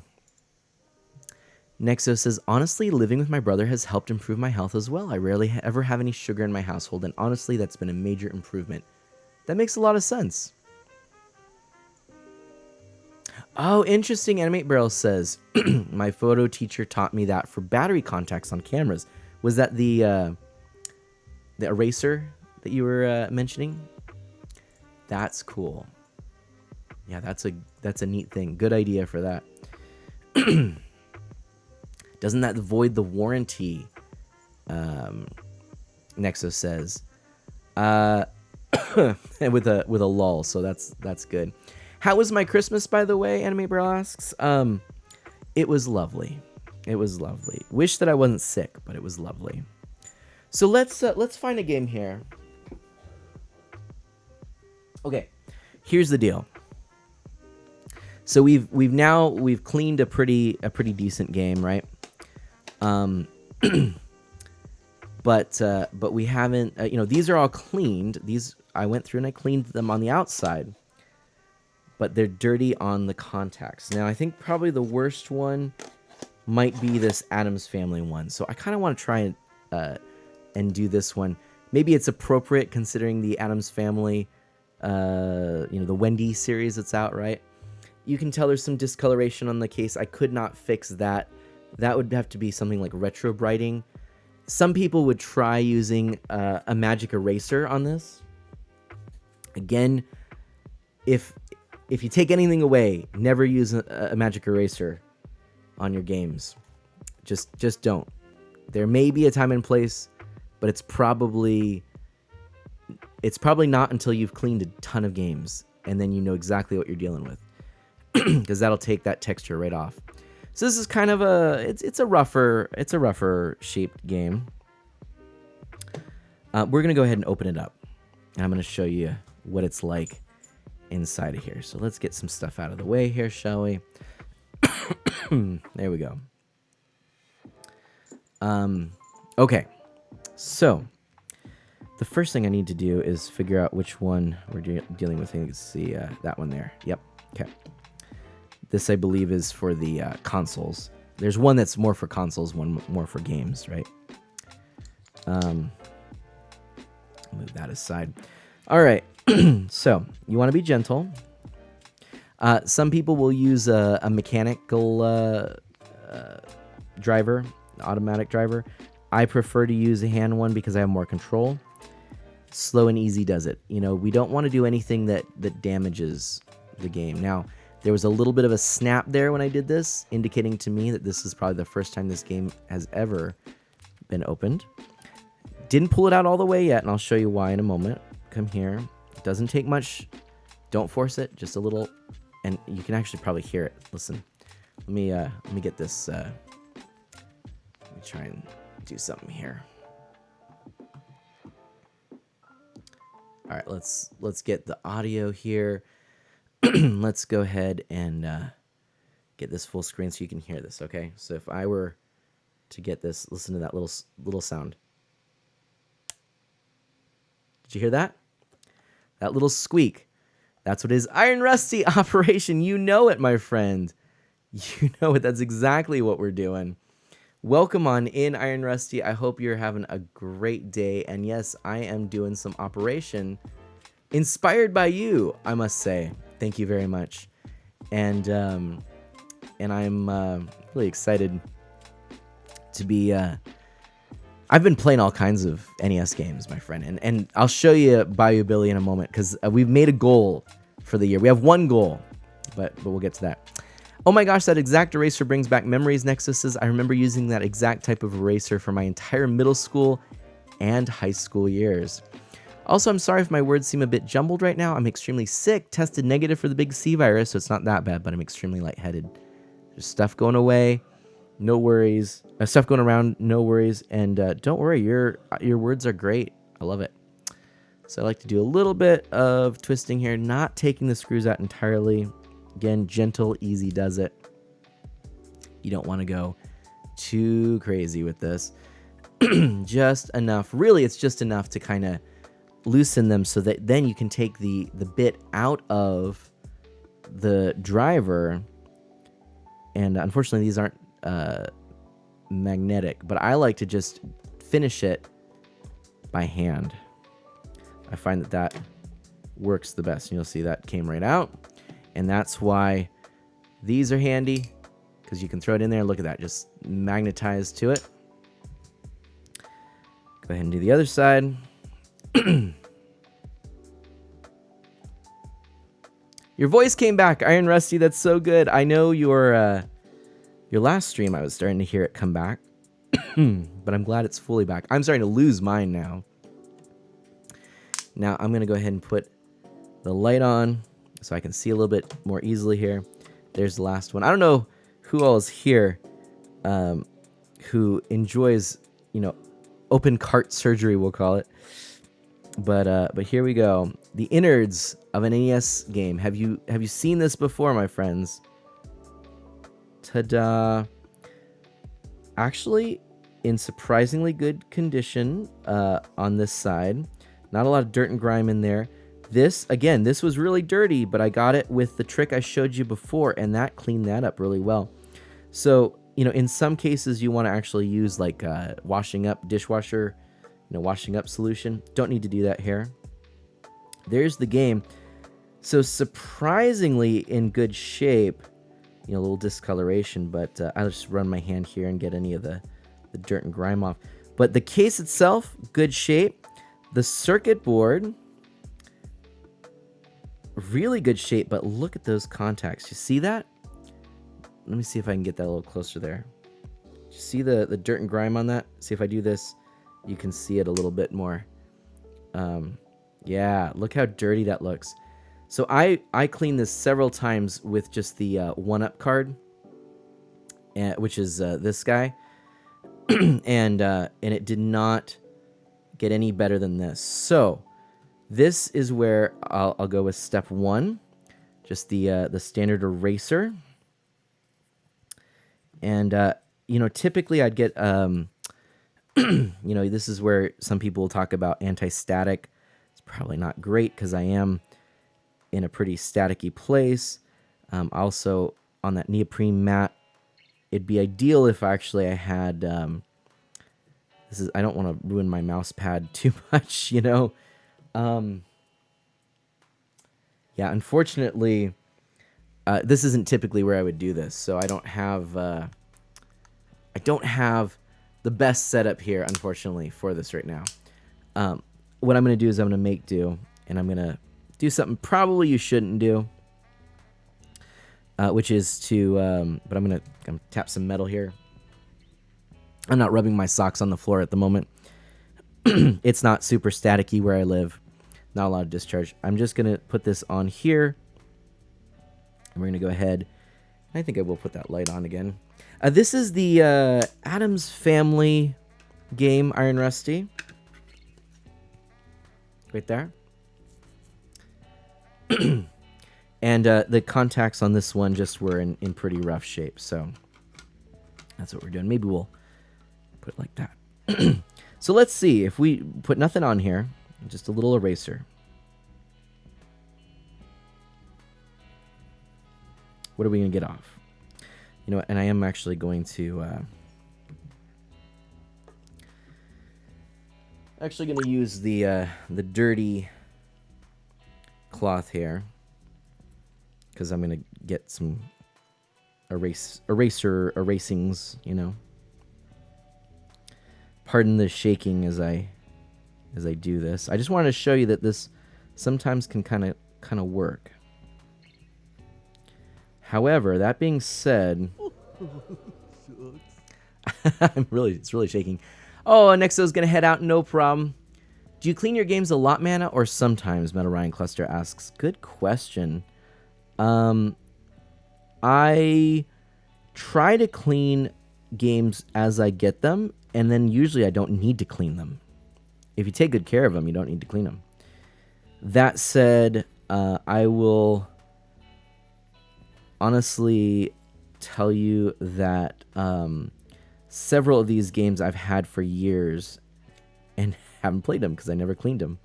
This is one of those games, and that's why I started cleaning them. But then I knew I'd have to take this one apart. So I'm actually now just resorting to holding it in my hand, and that seems to be working just fine. It's not really doing the trick, though. It doesn't look, though, to be that bad. And if the eraser is not picking up a bunch of junk, I feel pretty confident that putting this inside the system isn't going to harm the system. And that's really the biggest thing. You just don't want something loose, some kind of rust or build up, mildew, not mildew, but you know what I'm talking about. Corrosion, there we go. That's going to then get into your system and then shorten the lifespan of your system. That's why it's worth cleaning your games before putting the games in the system. So I'm looking at this and thinking this is probably in pretty decent shape. I think it would definitely clean up better with a little bit of the contact cleaner, but like I said, I'm not going to be using that in tonight's stream. Perhaps in a video where I'll maybe synthesize all these tips. But the problem is that stuff has a real nasty smell, and it can really do some damage. Thanks. Oh my gosh. That's generous. Metal Ryan Cluster, thank you. All right. So there we go. That's kind of as good as I think that's going to be able to get. While I have it open, though, what wouldn't hurt, and what I'm going to go ahead and do then is I'm going to go ahead and use one of these, these alcohol prep pads. And sometimes this is enough. And honestly, for this game, it may be enough. And just to kind of clean it like this. Get a good grip on it. You don't want to accidentally drop it. Yeah. This is not bad. You know, there's some damage to the contacts, probably from someone blowing on it or it sitting in a cold, damp environment for a while without a sleeve or case, which I think was the case because it was pretty beat up on the outside, but the inside looks good, so it must not have been too bad. But see, contact cleaner would really clean that up the best, which tells me this is probably going to be the only one I'm actually going to open up on this stream tonight. The reason being, I don't want to open up these games and then be like, oh, I need to use contact cleaner. And this was probably about a medium on the scale of my best to worst. This is like a medium, best of having something, some kind of corrosion. Not best being like my cleanest, but this is somewhere in the middle between like light corrosion and heavy corrosion. It's like middle corrosion. And so I think that I think I'm going to go ahead and just leave it then.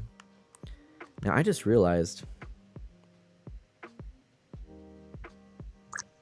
I sure hope I didn't accidentally wipe those EEPROMs, because it looks like that's the window for clearing them. Interesting. So, assuming I didn't accidentally get too much light in there, we should be good. Assuming those are even the type of erasable EEPROMs. I don't think that they are. But I didn't notice that until just now. So anyway, we're going to put this back together, see if it works. I'm going to trust this in my system now. It's been cleaned a decent amount.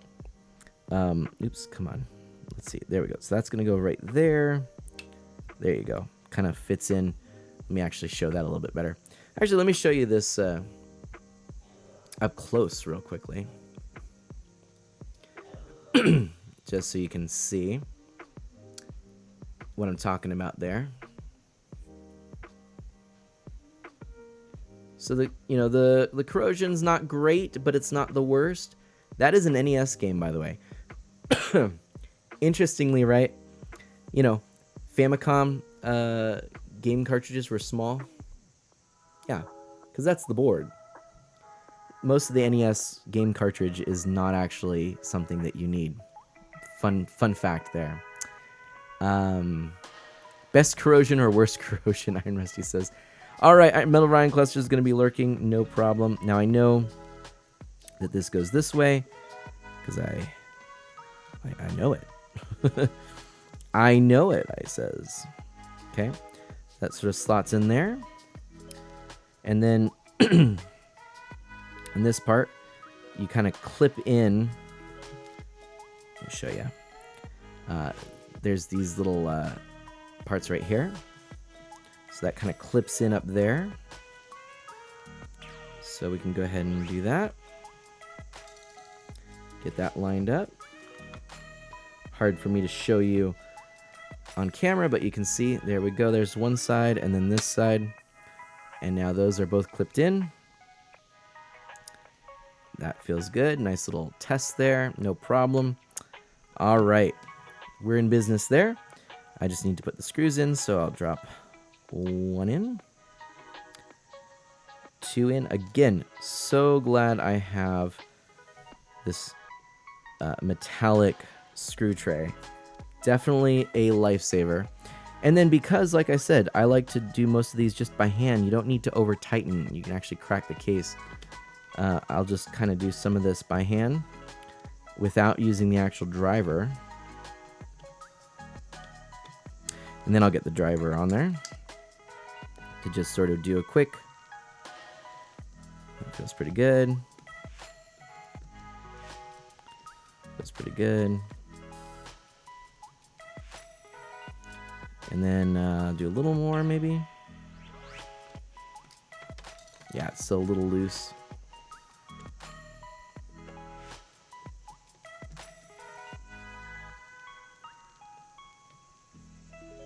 I'm always nervous, taking them apart. I just don't love doing it if I don't have to, because I'm sort of easing up on that. See, I'm just nice and gentle, not doing a full rotation, not unless I have to. This is old, 30 plus year old, almost 40-year-old plastic. Don't want to break those posts. There, I kind of snuck up on it. That feels nice and tight now. Maybe a little bit more on the side. So, again, less is more. I think of this a little bit like, oops, there, I wasn't on that. There we go. I feel like a little bit of like a museum curator, You're just trying to kind of take care of something that that was a part of popular culture at one point, Iron Rusty. That's pretty funny. I like that. Now, Animate Barrel, what is this? Oh, I missed a comment from Animate Barrel.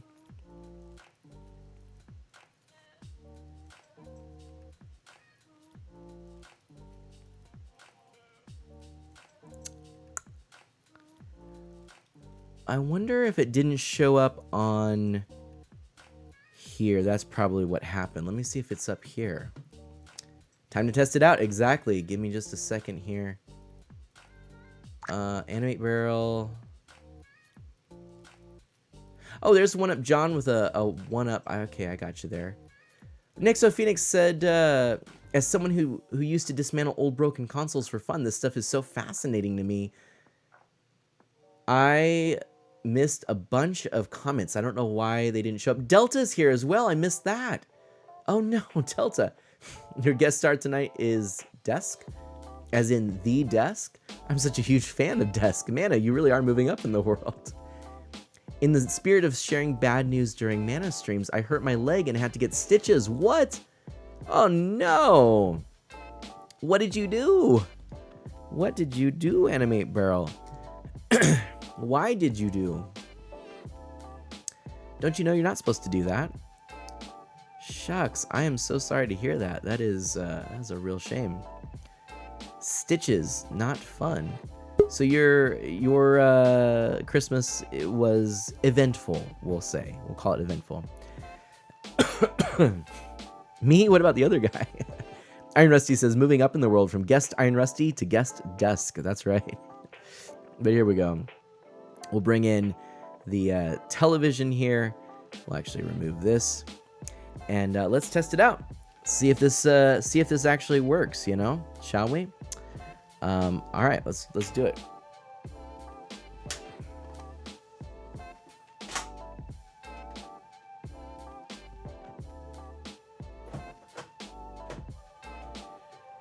Oh boy, fingers crossed, my friends. Fingers crossed. Let's see if this one works.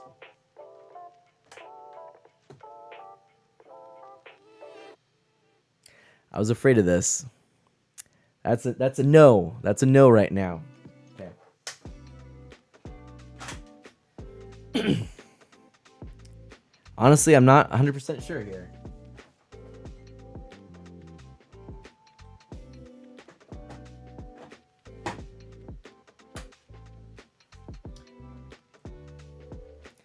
That's a big fat no right now.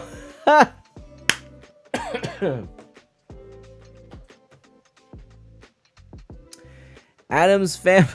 Oh no, no. Oh man. Oh man. Yep. Lolo was there. I thought you were laughing with a Lolo. That's the right face right there.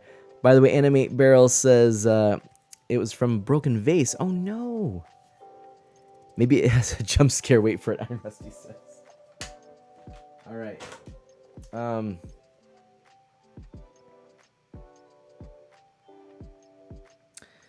I think this needs, contact cleaner. I think contact cleaner would do it. I'll tell you what. I'll do one more thing here, just real quickly. We might as well, while we're, we've got everything here.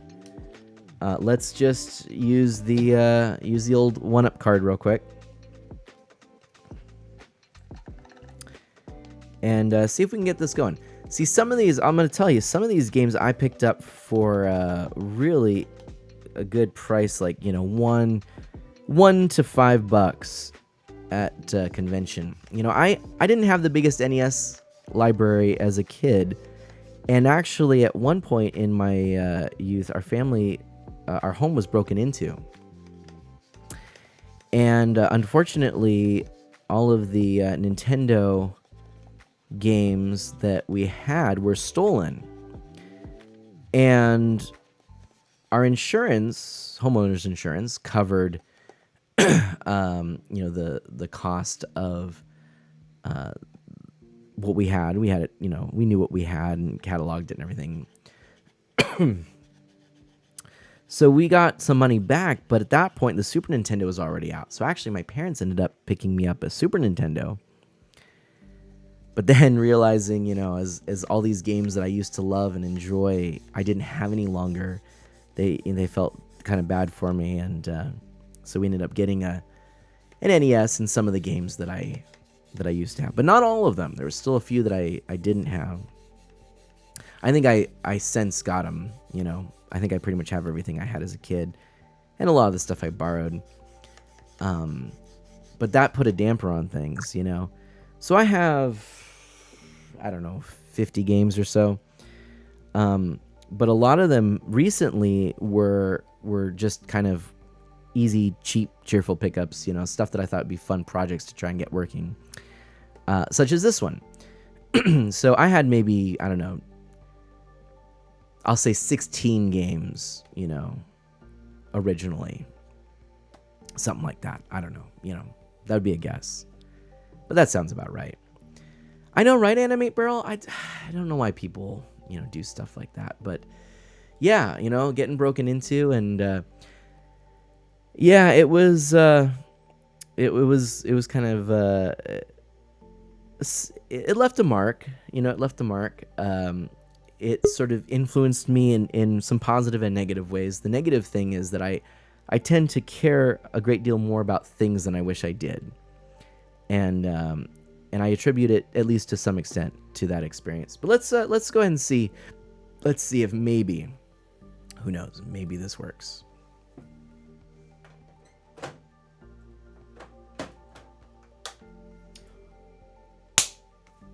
Hot dog! What? Wow. Hot dog. My friends.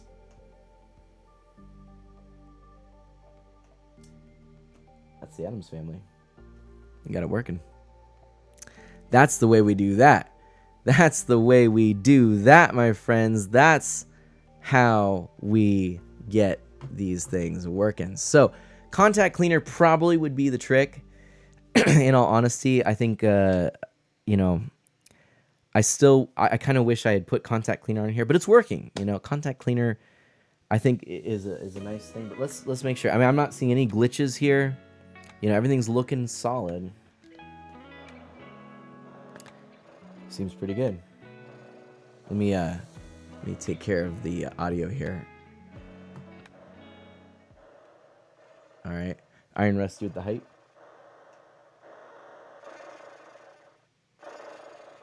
The lightning is crazy, right? Can I just... There we go. Hint.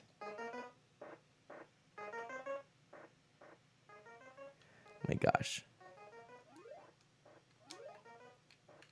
Never played this game. Don't know what I'm doing.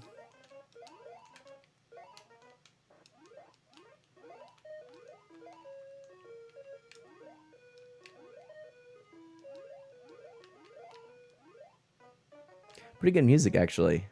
I dig it.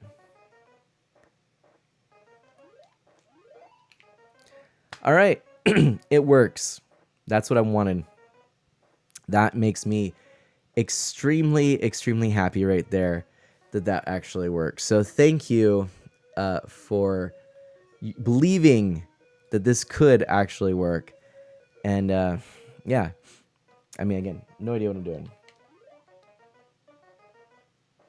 Oh, I just got hit by something. I don't know. But anyway, there we go.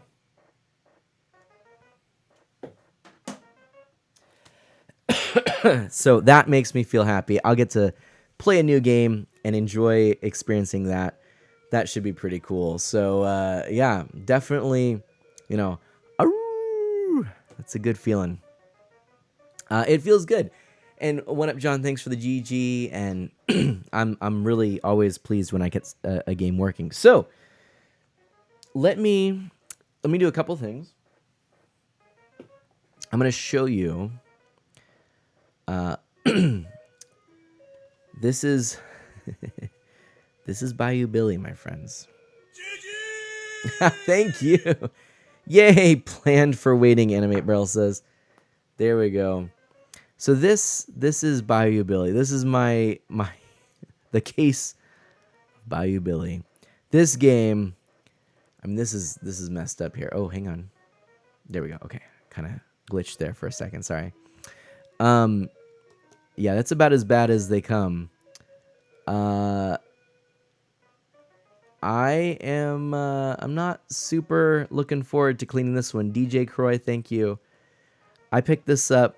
Now this one, I'm surprised I actually paid $4, but for a while, even games in this condition, we're just going for obscene amounts of money.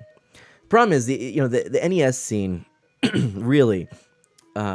Surprised there's not more yelling. Yellowing, sometimes yellowing isn't a thing. It can be hit or miss. Like my forehead's like all stretched now. Ugh. It'll bounce back. But anyway, yeah, no, I mean, this game, I'm pretty sure I've seen it since for like $10 in really nice condition. I may have to just pick one up at some point. I'm happy to see that there are. This music is getting to me. We're gonna shut that down. We're gonna shut that down now, and we're gonna put some of that other music on. But yeah, I'm happy to see that NES games in value, in price, they are going down. I would like to get more. I really would. Especially now that they are going down in value. And there's some games like Iron Rusty got Cobra Triangle. Was not Cobra Triangle. Yeah, Cobra Triangle. Is that what it was? It was Cobra Triangle. A rare game. I never heard of it. We played that. That game was a blast. I'm going to try and find that game. You know, I feel like I find a lot of great NES titles through Iron Rusty. And there's a few more that are on my list. I did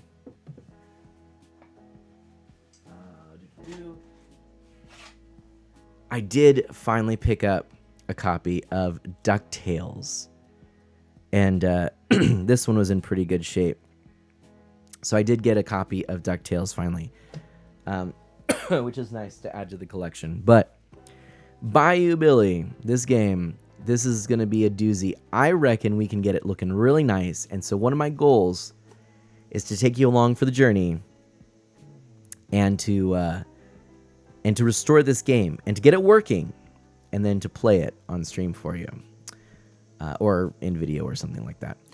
Iron Rusty, Cobra Triangle, thank you. I appreciate that. And DuckTales hype indeed. Yes.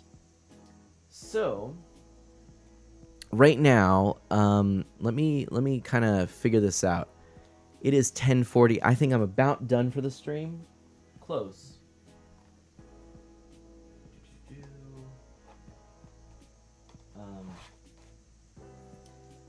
So, one thing.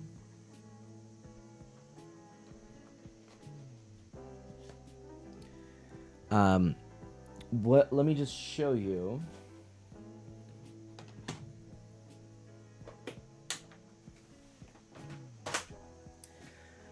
So I've been going through some games here. And these are the games now I would consider are done. Okay? Not counting, there's going to be plenty of games, I'm sure, that I'm not actually going. More mana Animate Braille says, we'll see, maybe I can do a little bit more. But there are definitely some games that I have that I'm not going to worry about. I already showed you my copy of Super Mario Brothers 3.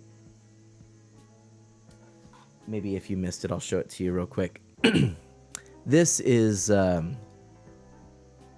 oops, that's not what I want to do. Let's see. Hold on. Wait. There we go. All right. This is my copy of Super Mario Brothers 3. And this, this is an original one. This was a replacement of mine that was stolen. But look at how pristine this copy is, So this is my, if I could, right?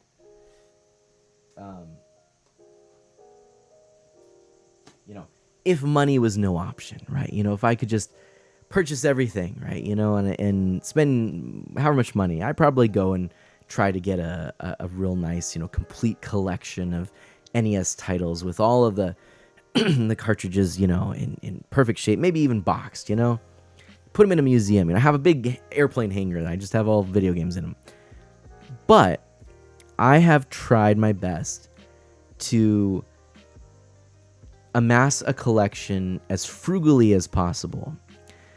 Really, the only system that I have splurged on in my life has been the Switch. Until the Switch, I would only get a few games, and then I would get, used games maybe down the line, maybe when they're getting clearance. I made good choices on how I got games. Even, getting used games at the time as opposed to new games. And with NES titles, I did get quite a few used games. For example, here's one, and I didn't know the trick on getting the marker off, so I never did. But I may try it someday, or I may leave it on, because this was my first, or one of my early used video games that I picked up, myself with my own money, along with like some of the Mega Man games and stuff. But anyway, so some games, like, I'm not gonna clean Super Mario Brothers 3. It doesn't need it. The games that I had that I knew, I don't need to worry about it. Games that were new and then I had them, I know how I took care of them, and I know that they don't need to be cleaned. Maybe I might, for a couple of them if I look in there and like, I might just run this on the contacts real quickly just to do it, but not concerned. But for the games that I added to the collection that were dirty or used and I never really cleaned them that well, I'm going through them now and trying to get them all clean. Here's one. Here's another. We got that looking really, really nice. I'm pleased with that one. Here's another one. A little label damage, but not too shabby. This one, which was quite an interesting little game, actually. Kind of cool. This one, which I think, Iron Rusty, you might have turned me on to. I can't remember, but it was actually kind of cool. And then I've actually played a little bit of this. That's been kind of fun. So that's pretty neat. Platinum Trophy Review. Heyo. Retro Collection, indeed. And, oh, nice. Iron Rusty says, Little Noah was a fun little one. I'm going to get it. Excellent. And Animate Barrel. In ceramics, there's an idea of the potter's hands having beauty. In games, I think that there's beauty in a loved game. Yeah, I love that, Animate Barrel. And I agree. I think my thing is I don't want to do anything destructive. So if a game has a beat-up label, like... so let me show you. There's 2 more games that I need to actually take apart because they're clean on the outside. I've done everything I do on the outside, but the contacts are dirty. So I have to take them apart to get them clean like Addams Family. They do work though. I did actually test both of these without realizing how bad the contacts looked. But looking at this game, you can really see, how beat up that label is. Now, I picked this up at a convention, and I can't remember if I think I paid $1. I think it was in like a $1 box of games. And, sure, now I've played it. It's kind of a Castlevania-like game, and it's pretty cool. Apparently, Iron Rusty says, Time Lord, never heard of it. So, okay, so no, that's not it. I'll have to take a look and show you some other stuff. But Happy New Year, and welcome on in, Retro Platinum Trophy Review. So good to see you, PTR. It's been a while, and lovely to have you here. Did you have a good Christmas? But yeah, so getting back to that Potter's idea, I've seen some people look at a game like this and say, "Oh, well, I'm gonna take the label off and put a reprint label on there." Nah, because I look at this and I'm like, you know what? That's part of the history of the game. I'm not gonna do any more damage to it. I cleaned it. I got all the dirt and stuff off of it that would come off, but the shape that it's in is the shape it's in. And as long as it is clean, I'm happy. Hey, PTR says I can officially say it's my birthday. Happy birthday. Happy birthday to you. Yeah, let's do a little acapella singing because I don't have the the quick access to an instrument at this time. But if you'll all join me. Happy birthday to you. Happy birthday to you. Happy birthday, Platinum Trophy Review. Happy birthday to you. Thank you so much. And so glad that you could spend some of your birthday here with us. But yeah, this to me, this is just part of the history of the game. And so I look at cleaning, not at, completely restoring. Some people might get a replacement case, whatever. As I would rather have something that is original and that is at least in the best it can be now. So I used to be more of a perfectionist, but now I just look to get it to be the best it can be now. And that is what I have done on the outside of this game. So I do need to take these apart to clean the insides of those. Again, we've got Addams Family, Adventures of Lolo, Castlevania 2 Simon's Quest, Legacy of the Wizard, and Time Lord and Willow. So Time Lord, you hadn't heard about this one. This one I will have to I'll have to play it for you. It's actually kind of cool. You have to collect you're like in the future. There's these aliens that are trying to do all this shenanigans and stuff, and you have to collect these 6 orbs in different time or different eras in order to prevent the aliens from like destroying time. It's kind of cool actually. And so you go and like, you know, start out in this like sci-fi spaceship, and then you go to like this medieval castle, and yeah, it's actually fun. So, but you've also seen Bayou Billy. This is the game that we have to really. This is gonna be the 2023 goal. But why don't I go ahead and show you the rest of my NES collection? Would that be interesting? Let's show you. Let's do it. Let's make this happen. No. Okay. All right. So, some of these have cases. I'll take them out of the case to show you. We have Arch Rivals from Acclaim. This was one of mine that I believe my dad got from a coworker. Arkanoid by Taito. And this I actually bought the paddle controllers with this. I believe Iron Rusty, I got this. Lol, the classic adventure game, collect the 7 MacGuffins to save the world. That's exactly what Time Lords is. It's exactly what that is.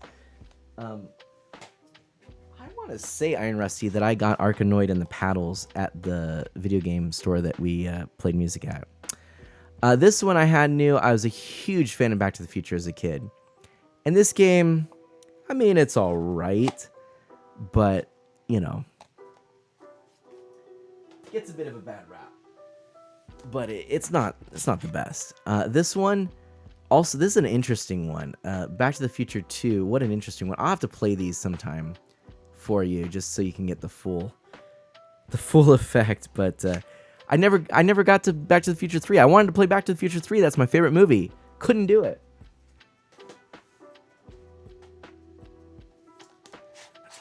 We've got Barker Bill's Trick Shooting. By the way, I guess I should show that, you know, these are the sleeves I'm talking about. I used to have a case that the sleeves would go into, and then the games would go in, and then you would, you know, lift it up. It's actually the one that's just up there on my shelf. But now I have the games more exposed on the shelf. So, but whenever I have them in the dust sleeves here, and preventing any dust buildup. But these are loose. I don't keep them in cases like I do the other games. Like I have the Universal Game cases for Super Nintendo and N64 and Genesis if I don't have a clamshell case. But NES is kind of loose like this on the shelf. But they stack nicely, kind of the same size as a DS case or a 3DS case.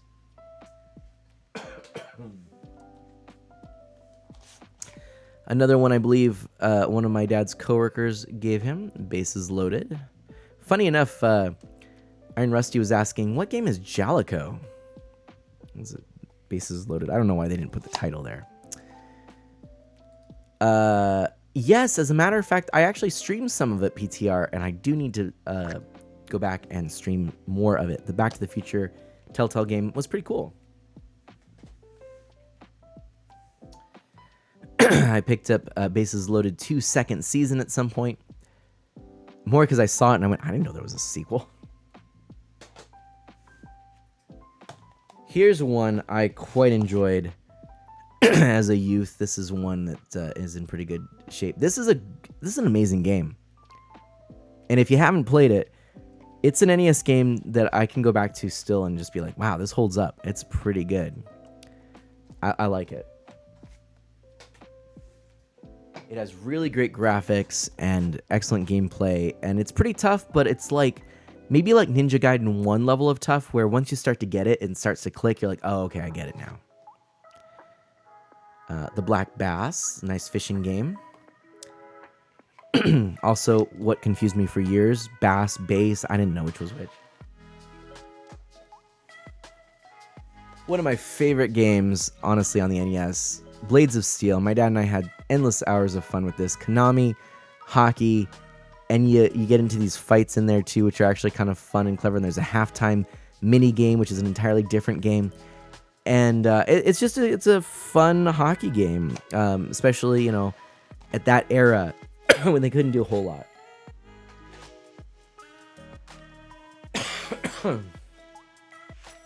California Games. It's time for another Ricola. Hang on. And PTR says, I played the Back to the Future games from Telltale. I would describe it as very neat.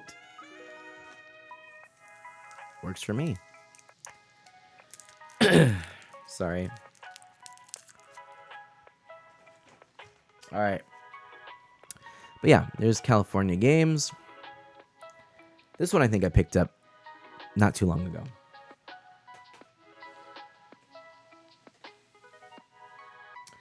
I've got a couple copies of Captain Skyhawk because I was trying to find a different game. Oh, look at that.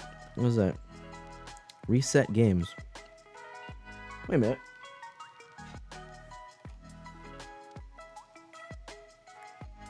Huh. So yeah, this is when I got to take that off. I don't remember this. But then I've got another one that has an address on it. Anyway. But I was trying to find a different game.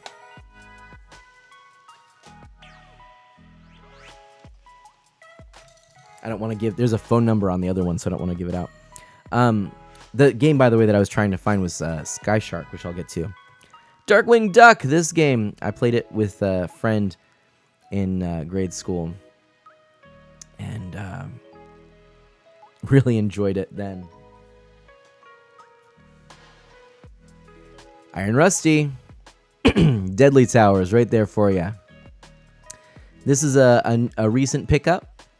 One that I did actually play a little bit. I did clean the contacts. I need to clean the rest of the case. Not that it's actually in bad shape, though. I mean, the label's actually in really quite excellent shape, I'd say. I'd say good shape. I wouldn't say excellent, actually.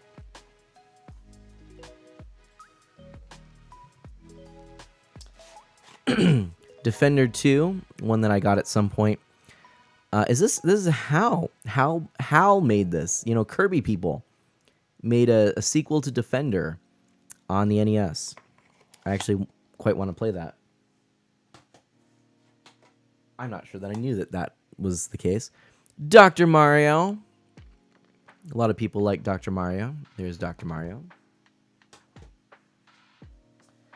Ah, yes. Dragon Warrior. Good old RPG, right? What is that? What is... that's the Dragon Quest, right? That series. Good old Duck Hunt. My original NES had Mario and Duck Hunt together. After the theft or the burglary, we had to. I think it was theft. Right, theft is when you're not there. We got them separate. There's DuckTales. That's one of the new additions to the collection. Really excited to have that finally. I'm trying to be very deliberate in the games that I get. Gauntlet 2. I would like to get Gauntlet 1. I don't necessarily need it to be the Tengen version. Like, it can be the officially licensed one. A very oft maligned and much overlooked hidden gem, The Adventures of Gilligan's Island. If you ever get a chance to play through this, it's actually a really fun game. I'm not kidding. I'm not making this up. I think some people they'll say that it's not a great game. It's obtuse. Sure, it's obtuse, but it's basically like a point and click adventure before point and click adventures were very prevalent on the NES or in home consoles, and it's more action oriented. It's a lot of fun, and then you have to go find the club to do other stuff. It's fun. Duck Hunt, the real reason to own a CRT, or have the Wii U version, right?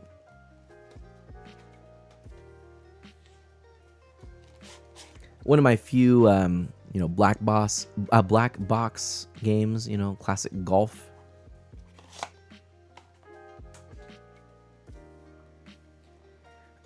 Sadly in rough shape, but ice hockey. Had to pick that up. Enjoying Blades of Steel so much. Haven't really played it though. Doesn't seem to hold up though. not compared to Blades of Steel. This is a real fun one. This is the Wizards and Warriors 2 Iron Sword. This is a great sequel by Rare, although published by Acclaim. And yeah, it's a lot of fun. You've got Fabio on the cover. You got Fabio on the cover. It's Fabio. You got Fabio. You got Fabio on the cover with a sword. That's good. Anyway. Oh yeah. Here we go. There we go. Exodus. There you go. Journey to the Promised Land. This is one of the Wisdom Tree games. I later wanted to pick these up. I kind of got interested in a couple of the sort of, obviously unlicensed games, which, again, I just said for Gauntlet 1, I don't necessarily care about the unlicensed Gauntlet 1. When Atari was trying to basically subvert Nintendo's monopoly on the video game market by figuring out how to create the game cartridges, reverse engineering them, the chips needed, the lockout chips to be able to produce their own games. That's all fine and good, but the fact that there were these Christian companies trying to put out these games as sort of, I imagine, as some kind of, really probably their intent was both educational, catechetical for the kids, families, but also, I'm sure to some extent, evangelical in some sense. Trying to make the faith more enticing. Being hip to the digital world, right? Yet, in doing so, basically not cooperating with Nintendo of America's, I suppose, kind of entering into some gray moral area as they're producing these, cartridges that are not actually officially licensed by Nintendo for play on the Nintendo system. Just kind of a fascinating thing to me. So this is one of them. I have another one back there in the box. Bible Adventures. I think this one I picked up because a friend of mine suggested this one. But look, see, you have to, they knew what they were doing. To start game, please wait up to 9 flashes on TV screen. Power on. Please wait 7 seconds before power on and off. I mean, there was sort of this weird boot cycle you had to do. We have Kings of the Beach. Look at how 90s that is. Or 80s. That's 80s.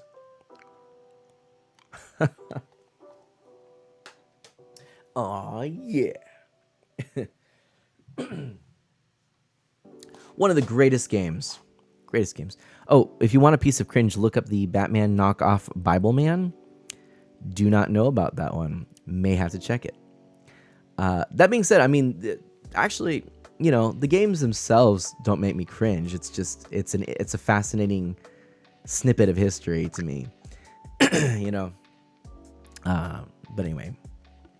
Kami and Renault Guy says, Fabio, one of the best games. Still to this day. I mean, this holds up to modern platformers. And this is on the original Nintendo. Kirby's Adventure, such a great game. Even though this one was one of my original games, and it is in actually really good shape. It's kind of funny to me that it's... oh, look at that. Revision A. Huh. Gold label. This was one of the later releases. It's got a tiny bit of wear. More than the Mario 3. Even though I played Mario 3 a bunch, I played Kirby so much. And for years.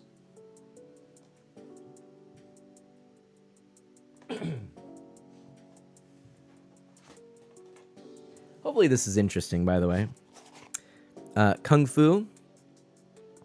Good classic. That's another black box one there. I gotta fix the label damage on that. I do glue down labels that peel up on the side.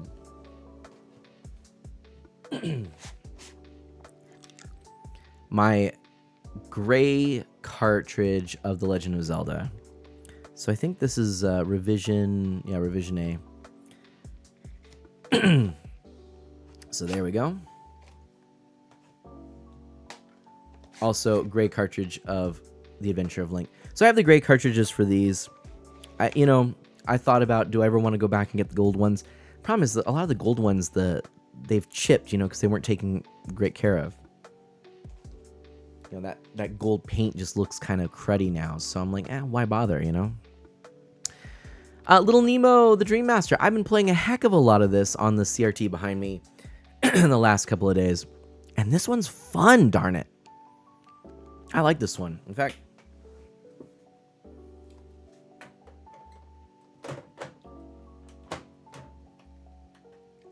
I'm just boot that up real quick and get some water. Just because the game is so cool.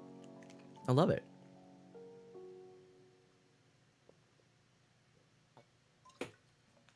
And I'm almost done. Kirby's Adventure came out after Kirby's Dream Land. Yes. Yeah. Iron Rusty says, is Kirby's Adventure newer than Kirby's Dream Land?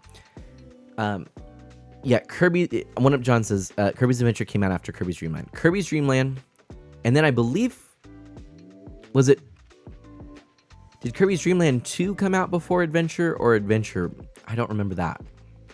But definitely the Game Boy game came out first. The first Game Boy game. In fact, that's why in the original Game Boy game, you don't have the copy ability. That doesn't come until Adventure. Now, if you've only played Kirby's Dream Land, Iron Rusty, I highly recommend that you pick up Kirby's Adventure. I think Kirby's Dream Land, I go back to it. It's like my comfort food game when I want just a real quick game. So like rather than boot up like a mobile game and, go through like gacha and timed events and basically clicking on menus, if I have a Game Boy handy, I will fire up, no joke, I'll fire up Kirby's Dream Land, play through it once and be done. Takes 15 minutes or so? 20 maybe, at a leisurely pace. I really like that. I think a friend of mine owns Kirby's Adventure. Iron Rusty says, yes, come play it with me. Maybe next time you come down, we'll play through Kirby's Adventure. It's a pretty fun game. And, pretty fun to play as two players. I mean, to, play with another person. Iron Rusty also has the Grey Cart Zelda 1 and 2. Nice, I'm not alone. And Camion says, also known as Get in Bed. Why are you in bed? I told you to get back in bed. For the love of all things good, wake up. Is that Kirby's Adventure? Wait, what? I'm confused. All right, PTR is going to go pop back into the VR. Have a great night. Thank you so much for coming. Shout outs to you. Have you streamed, by the way, lately? What are you doing these days? I'm sorry, you're heading out. But thank you so much. Oh, that Captain Nemo. Yes, yes, Cammy, I got you now. I don't know why I wasn't thinking that. Little Nemo, not Captain Nemo. We're both doing it. Here's the Kirby timeline. It's there on Wikipedia. Go check it out. Kirby series games. Boom. That's what we're talking about. All right. Big fan of Lode Runner. Didn't know it was, kind of more of a computer game. First played it on the NES and thought, well, that's cool. I've been looking. Prices on Mega Man 2 are going down. And 1 actually is not too bad. And 1 is about 60, 70 now. Used to be like 120, 130, 140 loose cart. So I'm like, well, heck, maybe I will see. I just want to look and see. I didn't look and see if Mega Man 6 is really expensive. 5 was like 30. 2 is like 30 or 20 even. But I have 3 and 4. And these are what got me into Mega Man until X came around and I realized, oh my gosh, I love Mega Man X. Played that with my cousins a lot. Camion says, I saw it at $100 at Retro Game website a couple days ago, and I saw Mega Man 6 was like 70 or 80.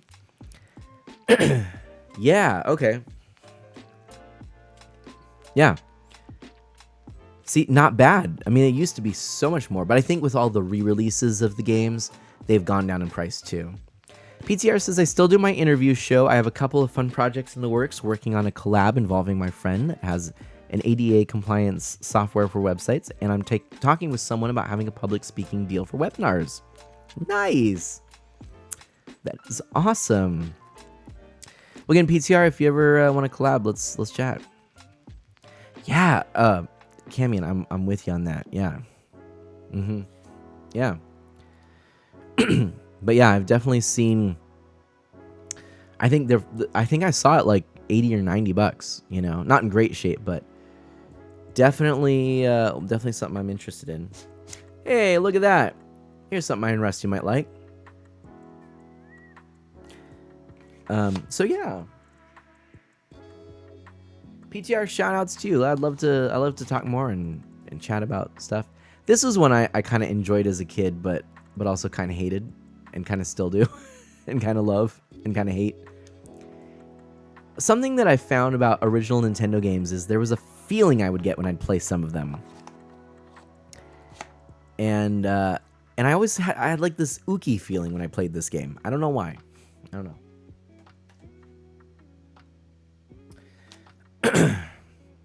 Yo, Metroid. And Rusty says, "What up, John?" With the Metroid. I love it. Gotta love NES Open. Love that outfit. You rock it, Mario.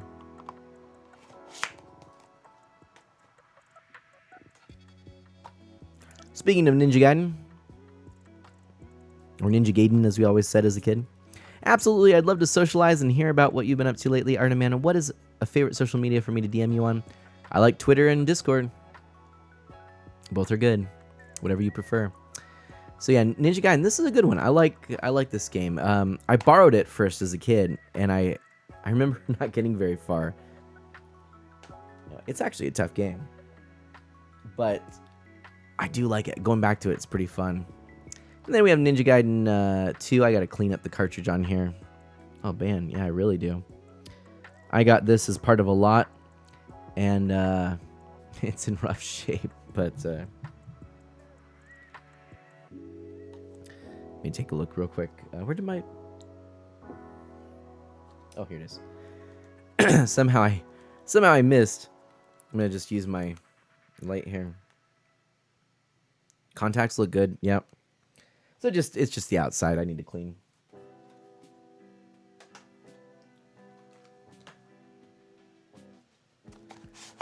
Here's RC Pro Am, 32 tracks of racing thrills. This is a rare game. Not a rare game, but like Rare the company.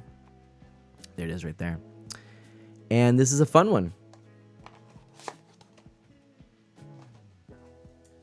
Perhaps the best game on the NES. My dad and I played this so much. Rad Racer. Love this. By Square, by the way. Did you know that? You know, Squaresoft? Square Enix now? This people that made Final Fantasy made this. Great games. Yes, Trotlog, how you doing? Welcome on in, making a comment about RC Pro Am and Rad Racer, me and my dad too. Right up, yeah, my dad and I, we played this so much. And you know, it was always like, it was so fun to, you know, to work on getting the next course, you know. Oh, we're getting raided. Well, hold on to your hats. We're Dash being Magnum. raided. Hey-o. Yeah, I like this game so much. I actually got a second copy because I originally had the box and the 3D glasses and everything, and then when we were robbed, or you know, it was all stolen. I lost it, so I actually picked up another, which is sitting on the shelf, which has the box. So I got a second. But Dash Magnum, welcome on in. Oh my gosh, welcome. So good to have you here. Let's go ahead and welcome everybody. And Nasir's Tech Wizardry. That's it. Thank you so much. Lethal Rage, how are you doing? Welcome on in. Friends, if you don't know... Oh, Is that a new subscriber? Welcome. thank you so much. Oh, man, Dash. Dashing in with a Magnum raid. Yes. Dashma 1 Magnum, Dashma 1 Magnum, and with a resub 2. Proud to be a long-standing subscriber. Yeah, you are, my friend. Look at that. 61 months in a row. Dash, my friend. Hey, several people, we've been talking. We have some interest in that Star Wars Edge of the Empire online game. We got to chat. That's been a while. 61 months. Kapow, Lethal Rage says. Well, welcome on in, everybody. Thank you so much. How was your stream? I hope it was a good one. And I hope that that you all had fun. We're actually currently looking at my NES collection. Now, by the way, I also happen to have Rad Racer 2. Which I think was actually halfway decent. I did originally pick up a copy of Rad Racer 2. And like you can see that square logo right there. But this one, like, Spiker is dremeled into it. Look at that. Do you see that? Can you make that out? I mean, it's like dremeled into that. So I actually, I was like, I'm not happy with that. I was able to clean everything else up pretty well, except for that. Although actually looking at it again, I must not have tried too hard, because I can definitely do a better job on the label. See, this is what I'm talking about. I was showing this earlier. See that? See all that on the label? Let's do a quick clean on this one. This might be a fun one. I'm going to show you. It went great. You started a new Jedi Knight playthrough on Star Wars The Old Republic. Oh, that's awesome. That means I can join you. All right. So, these are the deal here. This is the real deal. Get one of these. I don't think I need to use the... it's not greasy. I've cleaned this before in some way. But probably it was a real quick cleaning and not a really good one. We'll go with the dirtier cloth here. Oops. A little of that erasings right there. So let's get this ready here. And I'll use the somewhat clean side there. Yeah, there we go. All right, and let's fold this up. I'm going to show you a trick for cleaning these games. Now, one of the things I love, these wipes, they're nice and moist, right? And so you can see, again, look at all that right there. Look at all that gunk. So you want to do this quickly, but if you just use like rubbing alcohol, or even if I was just to use something like this, or or something like like these, it's not gonna get that all off right away. You might have to do a few passes, and that's why I don't love, or if you put it on a paper towel. Paper towels are a little rough and abrasive too, and they're usually too dry, so you just end up scratching the label more, and if it's isopropyl alcohol, you're not getting it on there long enough. So let's just see here. I mean, this is a duplicate. I'm gonna sell this off or trade it eventually anyway, but let's see what we can do. So this one I'm going to do a little bit more on, because it seems like it can handle it. And then real quickly, I want to wipe that off. Don't want it to be on there too long. Oh yeah, do you see that? Remember what it used to look like? So that right there, can't tell if that's actually a divot in the sticker or not. But for a real quick clean, and look, that was just on the label. That's the thing that I think people miss a lot. Spiker would approve, One Up John says. Yes, that is so funny. I love it. And yes, Stroutlog, these are compostable. Yeah, so, okay, you know what the hey? I'm going to go ahead and show you all then. I won't go into all the detail. Literally, we talked about Anime Pearls' ew, right? I won't go into all the details about how I've clean games, because I actually did. I've talked at length now during this stream about tips and tricks, but I'll give you if you're doing a quick clean of a game. See, I probably cleaned this before I knew what I know now. So these are my essential tools. These are the good ones. These are the compostable cleaning wipes, Clorox, right? I think we had the compostable ones. We were using the standard Clorox ones. The compostable ones are so far working great. So there's a whole bunch more I could talk about with just different wipes you can use, but I'm going to leave it at that. If you only use one, that's the one I would recommend. They're damp enough. You can see how much I got off of that. And so then what I would recommend is you always want to be quick on the labels, right? The goal is not to oversaturate these labels, because as soon as you do that, what happens is you start to get the edges kind of peeling up and moisture going in them. Now you can see, I don't know if you can quite see that. I don't have my headlamp on, which I would not say is an essential tool, but I have found that it helps a lot. I think the headlamp gives me a little extra ability to see what I'm actually doing here and make sure that I'm getting things clean. So see, I want to look and see, is that right there, is that something that will come off or not? To be perfectly honest, I'm not 100% sure either. And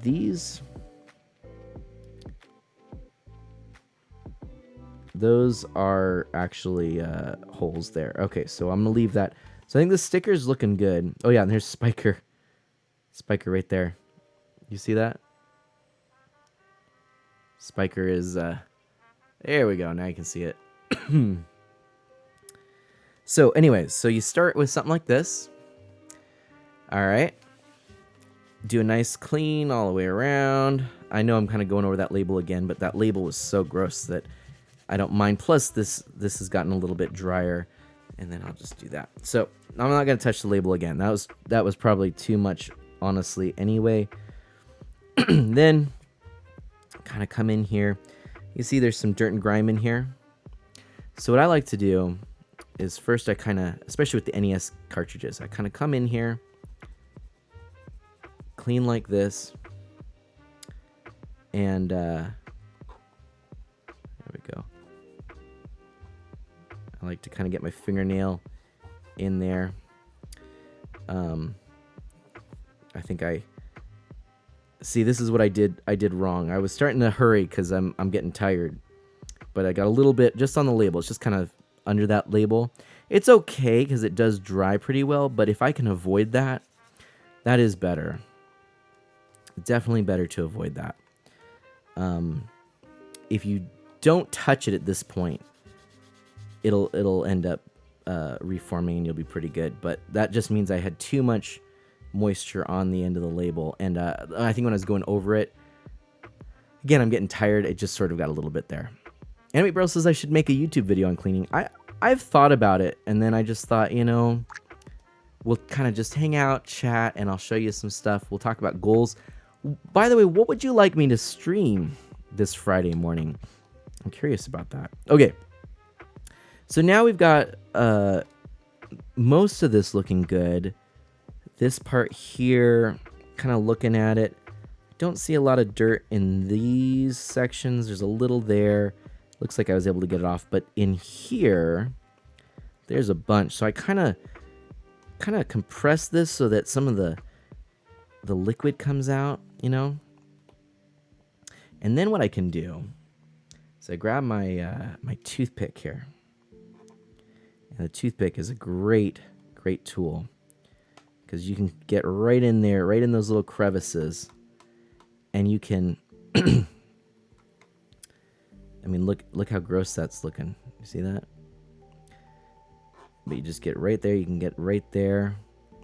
Boom. Loosen up that gunk. think of it almost like a paintbrush. Don't try to scrape and push too hard. You're trying to lift and move is what you're trying to do. You're trying to get dirt moved around, and that's it. Again, you don't want to do anything destructive. These are old games. They have history. They have Spiker was here.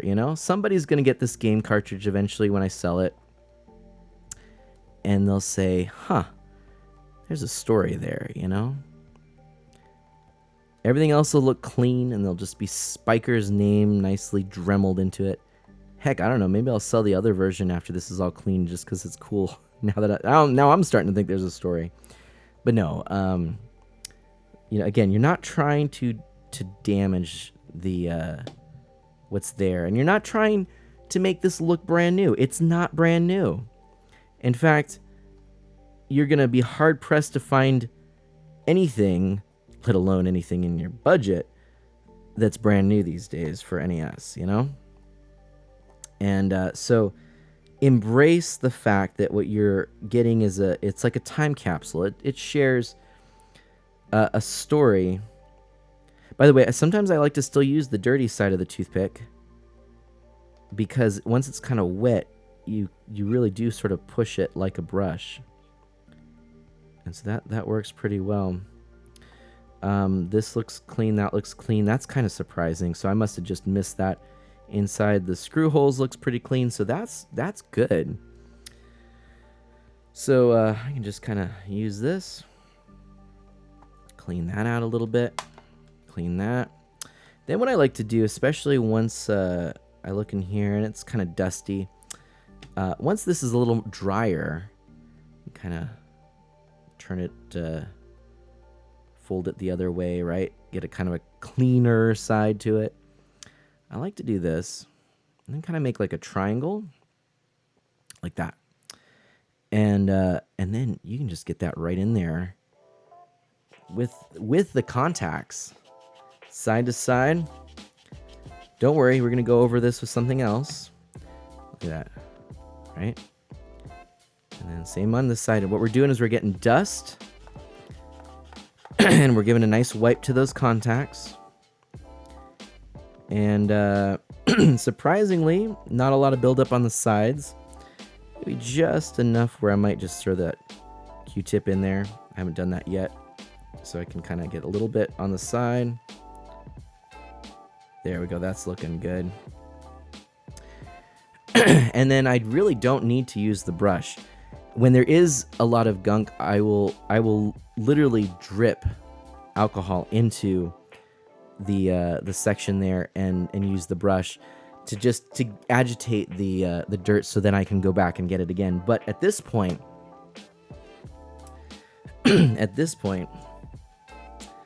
I can now whip out the 1-up card.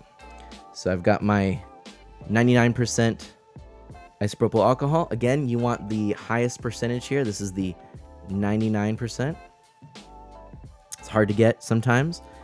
Get your card, get the fluid side. I'm gonna see that fluid down there.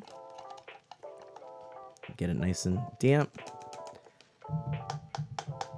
There we go. And and then just slide that right in there and along the contacts. That's all we're doing, just like that. There we go. Like so. Oh yeah, fan out the tip of the stick a bit. Exactly, Dash, and make it more like a brush. Exactly. The art of Spiker went up, John says. That's it. Oh, are you playing Stream Raiders also, Dash Magnum? That's awesome. Oh gosh, there's so many things here I'm going to have to catch up on in the chat. I've been really focused on this game. I hope you find this interesting and fascinating. I don't know, I like sharing it. This was a bit of a fresh idea for me. I was like, I'm going to take a risk. This isn't something I think a lot of people are going to want to see, but what are you going to do? Dry side now here. Take that. Also, actually, I forgot, but I still like to go like this and just kind of get the sides like that. Might as well while I have that isopropyl alcohol. You'll notice I did my trick of kind of up and down like that, which I feel works well. Once more. There we go. All right. Now, that, my friends, that is enough. So I didn't time it, but I would say the amount of time I spent on this game here, if you go to a retro game convention, if you are, out and about, and you get, 10 games, whatever, however many games, and you're like, okay, that was super cool. I've got this whole collection. I wanna play them now. What I just did, I would say, is the ideal. It's enough. It gets the cartridge ready to put on a shelf, and it gets the game ready for play. It's not, I can put this into my system now and feel like this is going to do all right. Actually, I can feel, though, it's a little sudsy, and this is what I was talking about. This is why I like these. This is where these come into play. So, it's just got a little bit of that soapy residue because I had to do so much with it. So I like to just get these real quick and look at how easy this is. Now that I've got this,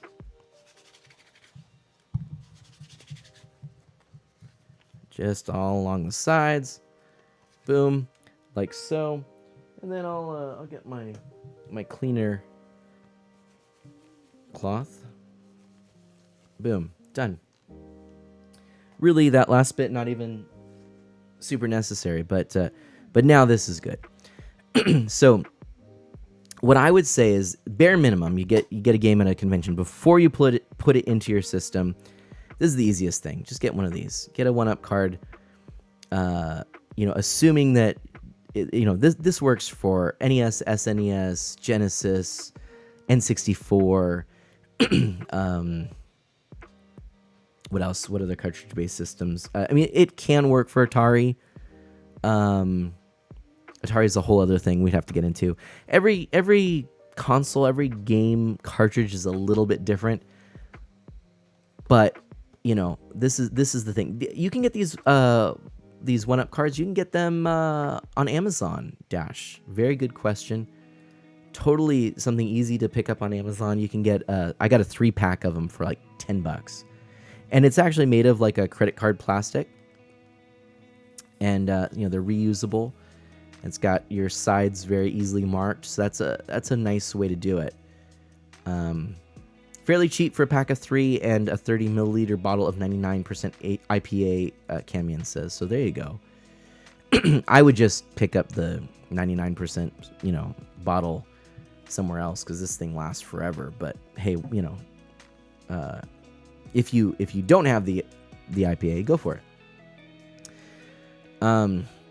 Looking back, let me double check here because I did miss some stuff here. So let's take a look. This is definitely more than what I've done. I usually just scrub the contacts with a 1-up card and 99% IPA like you. Worst case scenario, I'd pull out a Deoxit D5, Deoxit, basically contact cleaner. But I never. Here's the thing, and I would recommend this to you if you don't do this. Never spray Deoxit or any kind of contact cleaner into here. Always take the game out of the case. Take the circuit board and spray it outside just along the edge of the contacts and make sure you wipe it thoroughly with IPA. The problem is if you spray it into here, if you spray it into the contacts like this, you can get that contact cleaner into the inside of the case. And it's not really going to hurt the circuit board, although it can discolor things like a slight bit, I've found. It's still best to not leave that residue on there and clean it with some isopropyl alcohol. The plastic, though, is what I worry about. Getting the contact cleaner in the plastic. Plus, contact cleaner doesn't dry as quickly as alcohol. And so by spraying it in like that, you have to wait longer for it to dry before you can use it. But if you do it the way that I was talking about outside and then wipe it all down with IPA, you basically play it right away. So I recommend that. Anyway, Brill's saying that she loves this, so I'm happy about that. Dash says, yep, I've signed up with that game, and yes, this is super informative. I didn't know you could apply alcohol to the contacts directly. Yes, absolutely. Very good point. Camion says, yeah, if you already have the IPA, if you already have it, don't, I'd get just what you need. But okay, so if you're only looking at this, you're like, I just need to get this ready to play in my system, I would recommend, oh my gosh, we're getting rated again? Who's this? Oh my gosh. Sonata G91 just rated us. Music Man Raid. What, Sonata? How's it going, my friend? Sonata, I don't know what the status of with Family Friendly Live is, but Sonata, a family-friendly streamer and musician. And so good to have you here. Awesome. Sonata G91, thank you so much for that raid. Boom, right there. Playing some Horizon Zero Dawn. Thank you, Raiders. Welcome. My name is Mana. I am being obscured by things, but that's okay. It's lovely to have you here. Yeah, how was your stream? What were you up to? Horizon Zero Dawn fun, I'm hoping. Thank you for the hype sticker. But yeah, welcome on in. We are cleaning some games right now. That's what we're doing. So yeah, anyways, I recommend thank you so much. My name is Mana, by the way. I'm an E for everyone. Family-friendly variety streamer with a focus on Nintendo, retro and original hardware, and indie titles. Today, Nintendo and retro right there. We're talking about cleaning games. So let me give you my quick rundown. If nothing else, see, I just put a little bit of that IPA in a cup. Use that fluid right there. Boom, right there. By the way, this was what got Adam's Family working. I used an eraser on it. Wasn't working. I used a little bit of this with the 1-Up card, and it was working. Amazing. Okay. If nothing else, clean the contacts and clean the outer plastic with this so that you don't have any dust, debris, dirt, gunk in here, because this is going to make contact with the female end of the connector in your system. Gunk on this will get in your system, and then will get on your other games, and then you will have to clean your other games. This is why I don't put dirty games into my systems. All the dirt and debris might not necessarily get into the contacts, but it will also get into the body of your video game system. So I try to avoid that. So simple way to do it, this way, both that. So it should be at least four different directions that you're doing, and then of course try it with the other side. Do that, and then I'd recommend, again, if nothing else, having a stash of these. And if you use these, you don't need to really dry it. You could basically use this, make sure that this part, the part that's going to be in the system is pretty clean, do a quick wipe, and you're good. So each game could be pretty quick. So that's my recommendation if you want to do the quick version. But as I just showed you, that's what I would consider this is now shelf ready in addition to system ready. This is what I like. Stream was good. Sonata says, finished the main story today, so we went to work on a few extra achievements. Got multiple stream crashes right at the end, but oh well. Aw, man. I'm sorry to hear that. That's no fun. I'm going to take my my miner's light off. We were going through other games. By the way, you know what? Let's do something here. We got Little Nemo here. Great game, by the way.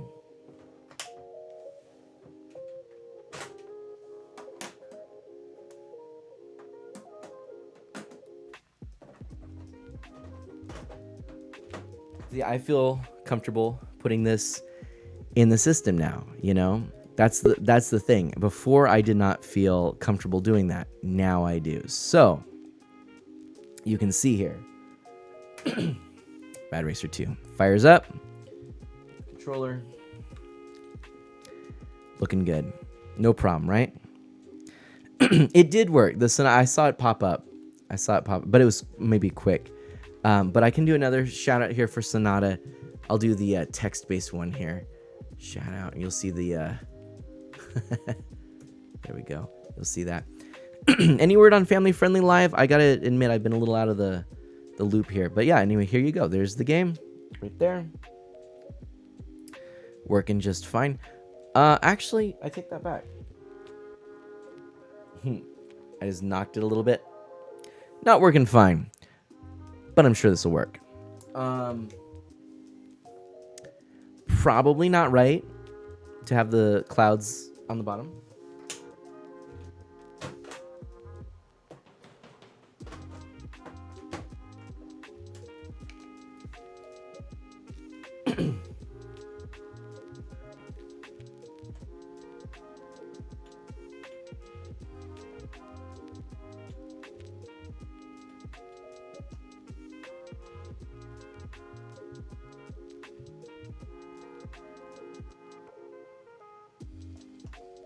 Okay.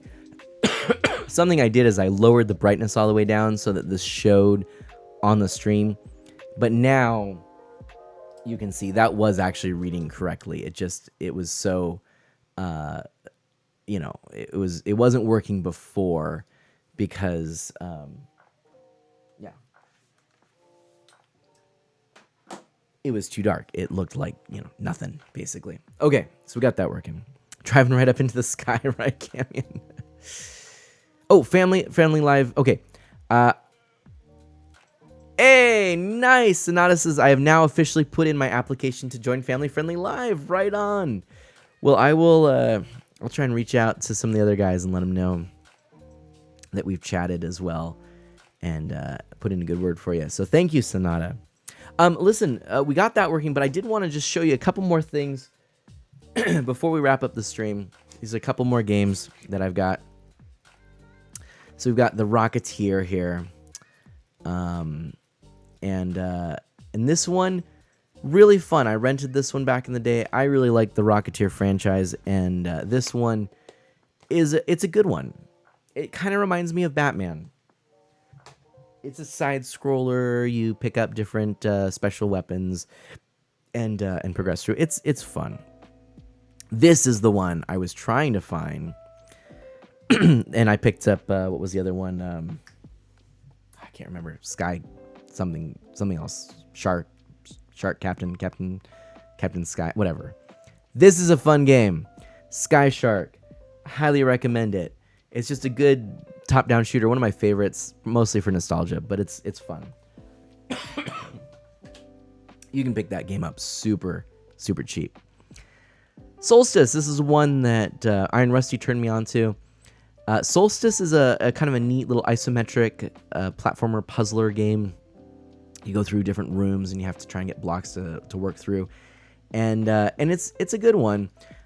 I do think Equinox on the SNES which is sort of a spiritual successor to this, is more fun, but Solstice is good. Ooh, and that game has one of my favorite MIDI themes, Dash says. Nice. Okay. It is a pretty good one. We've got that Superman game. This one it's bizarre. It's like this chibi Clark Kent goes through in this side scroller and everything's out to get him, but then as Superman, you're like not very powerful. It's just kind of goofy. I did pick up eventually a copy of this, pretty inexpensive, just because that's what I had originally, darn it. But when we were replacing the stolen games, got that to match, to go with Duck Hunt. And then this is one I played the heck out of this. I really liked Super Mario Brothers 2. I was surprised to see I had a little label damage. I'm not sure how I got that. It must have started peeling, and then, because I keep it in the sleeve, it just continued to peel. So I do need to do a little bit of a touch up there. I'm going to use a little glue, but it should be good.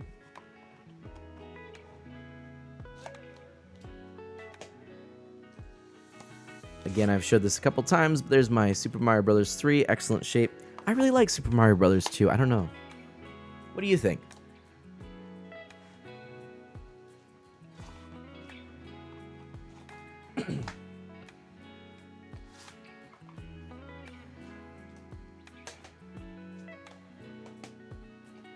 Ah, yes.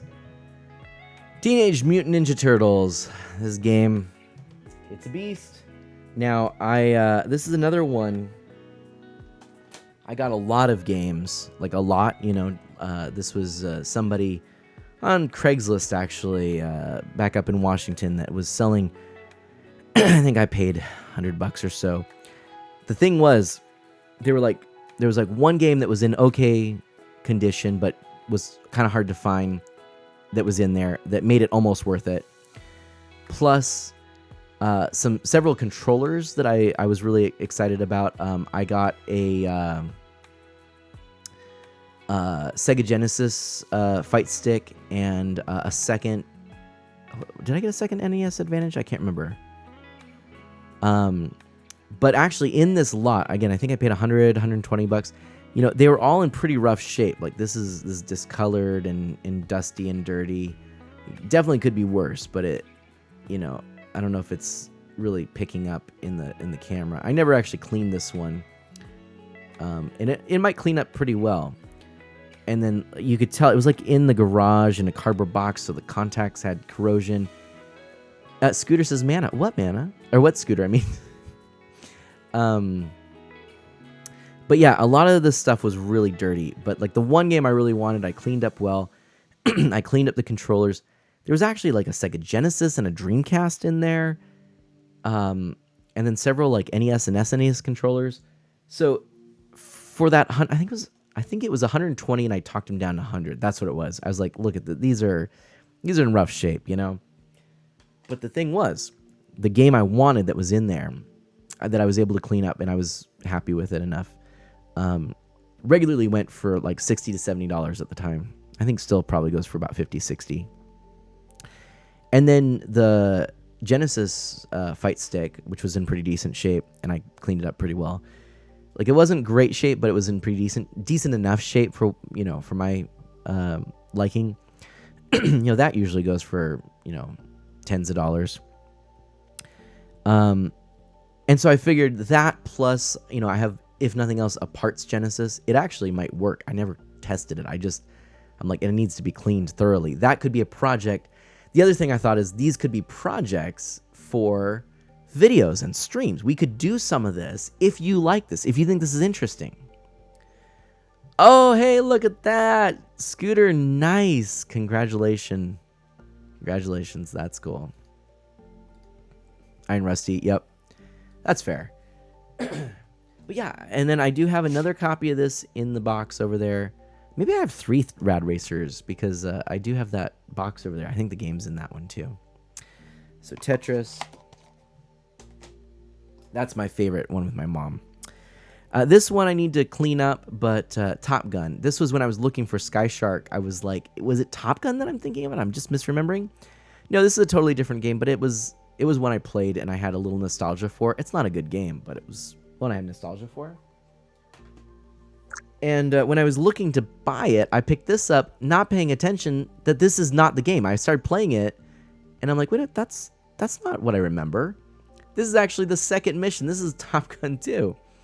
So this is actually a sequel to that, and one that might be kind of fun to check out at some point. But I didn't play much of it because it wasn't what I was expecting. Now, I will say I do have a couple other things to share and show, and I can, and I will. And so therefore, wait just a moment.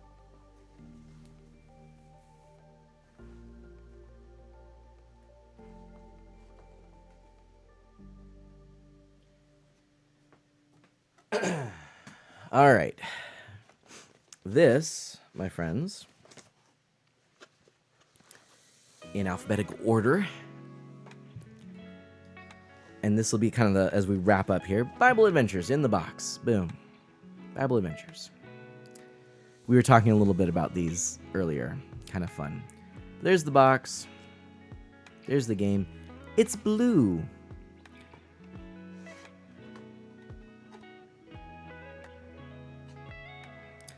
Don't know why I have it in that way. Huh. I think we must have been playing this at some point. There's a styrofoam in there. All right, there's that. Now, wait a minute. Hold on. Which way was I doing this before? Oh, yeah. There we go. Consistency is nice. There's that.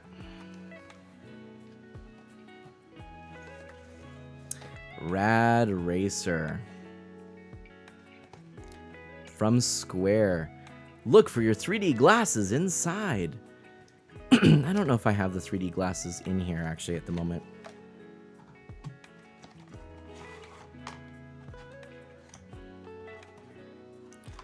I do not. In fact, I don't even have the booklet, but this is a third copy of Rad Racer.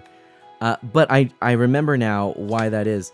It wasn't that I was necessarily seeking out a boxed copy, but there was a little shop that had a boxed copy and was selling it for cheap, and it was such a beloved game. I'm like, that would be fun to have on the shelf. So there's a few games double dipping, you know, doesn't bother me, and maybe I'll try and track down the manual and the 3D glasses for this.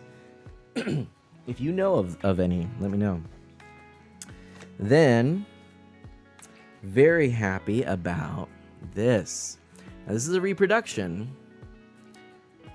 Star Wars for the NES, limited run games. You can see they had two NES games right here. NES Star Wars, NES Empire Strikes Back. They had the two Game Boy games, and then they had the two N64 games. And by the way, on the shelf behind me, you can see one of that era's packaging for an action figure. On the shelf over here, I have the Darth Maul ones. I know many of you have seen that before, but that's what that is. I love how they did this. It, of course, came with the standard limited run games card. Boom.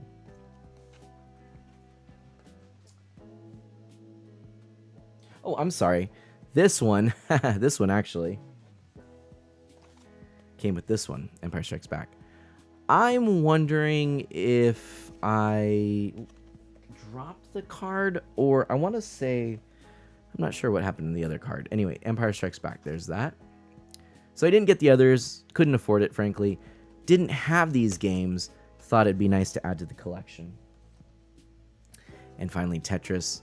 Again, my mom and I loved playing this game. Tetris, super fun.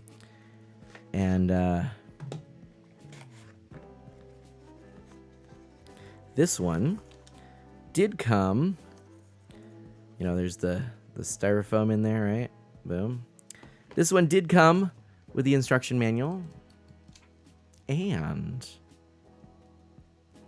the poster.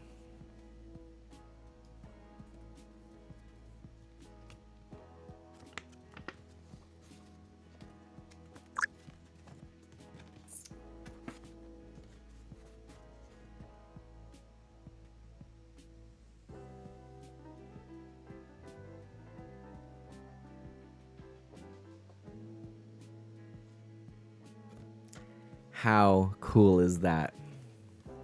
I'm seeing a lot of oh wows in the chat, and a lot of people, I think, kind of excited for the the Star Wars games. How cool that looked.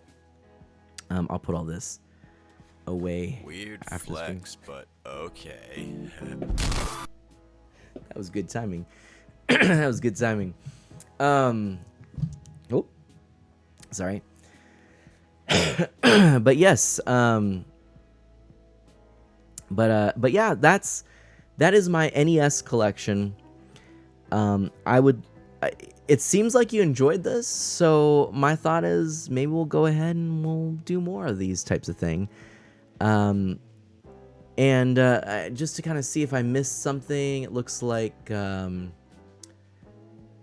Camion says, nice, I've got the King of Kings, the early years, can't find the box, and Swords and Serpents like that. I need to find those.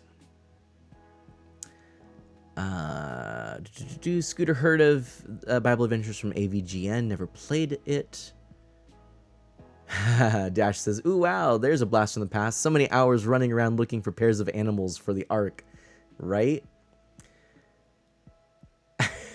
Camion says, more like Top Gun insanity. I got it for Christmas and couldn't get past the halfway point of the first level.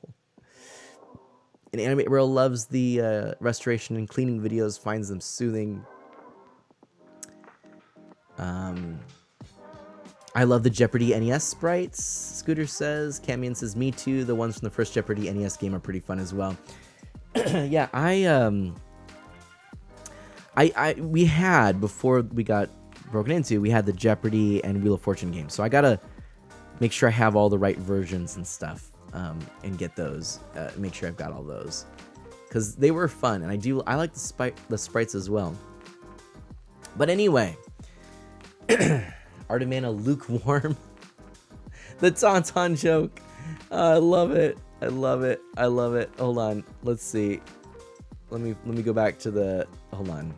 Hold on a second here.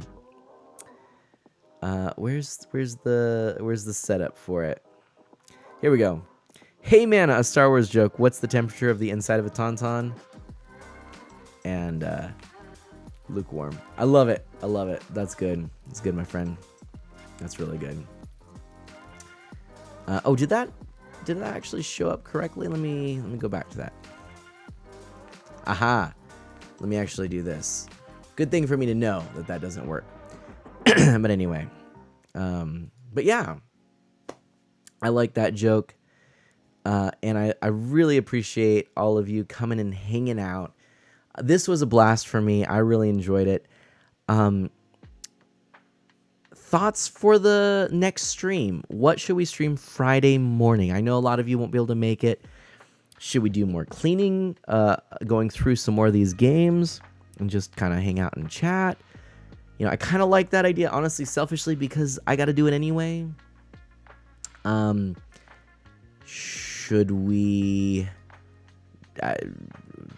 Ooh. Hey, man, and where did Jeff Fader buy his designer shoes? At the Darth Mall. I love it. I love it. And Animate Barrel has been watching Andor. Very good to hear. Right on. I hope you're enjoying that. Some good ones. But anyway, yeah. No, I'm not really sure what I'm going to stream on Friday. Goals for the year. You know, we didn't talk a lot about it, but I want to do more stuff like this. I want to push the envelope in terms of what I can share, which I can almost guarantee is not going to be very popular, but it's going to be interesting for the people that hang out, and that, you know, and who we've gotten to know.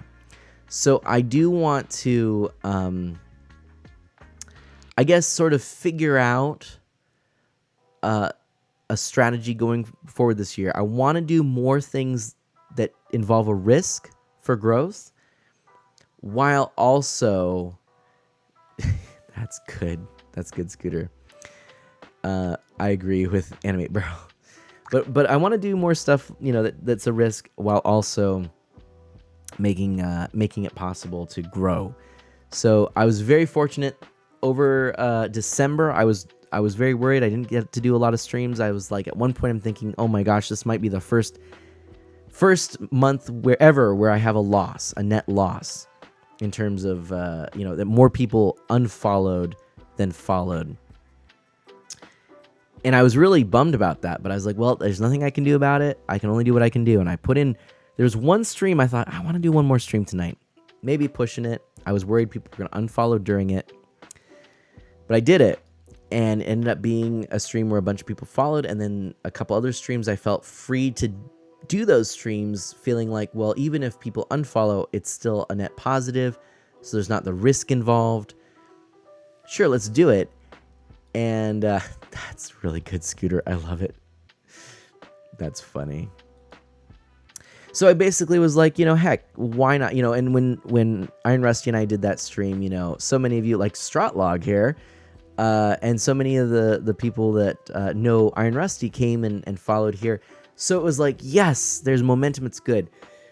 So there's definitely something to be said about like either starting with something kind of obscure and just doing it because it's early in the month, and maybe later you could do something to presumably, attract new audiences and stuff like that. Or doing it the opposite way. But either way, I want to be realistic. We want to hang out together. We want to grow together because of our shared interest in video games. And so I want to do it, though. I want to do it intentionally while maintaining that core ideal. But I don't want to sort of say, hey, well, whatever. Like, if nobody's showing up, fine.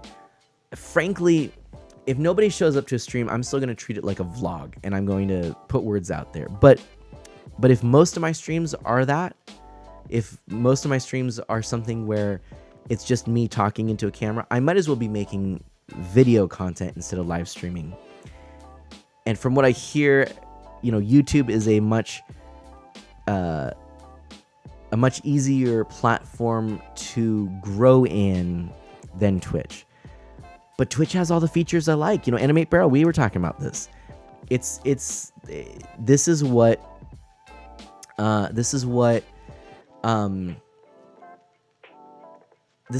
brings me, or keeps me with Twitch, is that it's got a really great interface. It works extremely well for live content. There's so many fun plugins and features. This stuff like the stickers are fun, There's things I can do on Twitch that I feel I don't think I could do as well with YouTube. So, Sonata, thank you. Yeah, it's trying to grow. It is tough, my friend. It's tough. I'm so tired and sick. I can't even talk. But it's tough. And but I want to do this. See, Animate Barrel has it. I like the idea of taking some risks. I want to take risks. I want to do content that isn't going to appease the algorithm. Now, I got to figure out ways to make that content and then, use it in a way that makes sense. Like maybe I can start doing more with clips and putting stuff on YouTube. I don't know. I'd like to bring more people into the quirky risks that I take, because I think the risks are going to be good. I think the sad thing is the risks are the things that I got into this in the first place for. I didn't start doing my first Minecraft stream thinking I'm going to be a Minecraft streamer for the rest of my life. I didn't do my first Minecraft stream thinking I'm going to be a Nintendo streamer for the rest of my life. I didn't get into my first Minecraft stream thinking I'm going to even play video games on stream for the rest of my life. I did my first stream thinking I'm going to connect with people and put something creative out on the internet. And I have so many ideas from, looking at old CCGs that I've enjoyed, customizable card games, from playing board games live, from playing music like we did last stream with Iron Rusty, to I can't wait to get to the point where I bring my stream setup out to the garage and we actually are doing some woodworking. I want to build an arcade machine with you. Now, is that going to happen in 2023? I don't know. In the background, one of the goals I have is actually I need to do some work in the garage. So if that goal can be completed, I think there would be the space and the conditions for me to bring the streaming equipment in and to, in that garage, work on an arcade cabinet. But those are the things I want to do. These are the ideas that I want to do. And these are the things, it's important to keep going even if no one's watching. Absolutely. Absolutely. But I want people to see this stuff. I want to see this stuff. Sonata says, YouTube is definitely a lot better for growth than Twitch is. Since I'm not affiliated, I dual stream on both simultaneously, but I try to do stuff on both with clips on YouTube and TikTok, trying to make regular videos for YouTube, etc. I've heard this is successful, and maybe I will stop my affiliate ship. But then there are a lot of things that, people like doing, like subscribing, Dash Magnum, 61 months right there. Right there. Oh, actually, that's the rate. There we go. That's it. So, experiences seem to vary, Strutlog says. Scooter says, I actually had better luck with Twitch over YouTube. They're all platforms. There's a little bit of luck, despite what anyone says, involved in all this. And yet, if you can wisely go about all of this, then you turn the luck into your favor. That's what I found. So ultimately, what does this mean? Goals for the stream. I would like to do more of the games that I find interesting, fascinating. I like to do stuff like today, where I had 3 cameras set up in this room, and I've got a CRT television behind me, and I'm just messing around. It works for me. I'd love to explore CRTs more and show you why I enjoy them so much. I'd love to bust out this Ouya over here and show you some of that. I want to play the CDI and play those Zelda games. I want to play more Atari stuff because Atari is fun. I want to play more arcade stuff. I want to just show you a bunch more. I would like to play more Zelda. I'd like to do some role-playing games, tabletop role-playing games online with some of you. So,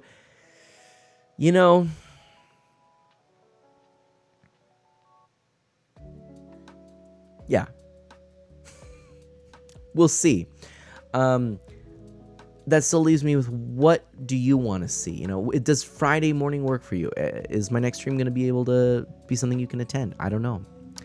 Catman asks, do you have an Atari 7800 or even a 5200 mana? No, unfortunately, I only have the 2600 and then a Pong machine, which actually doesn't work because it was part of a trophy I received when I won a Pong tournament.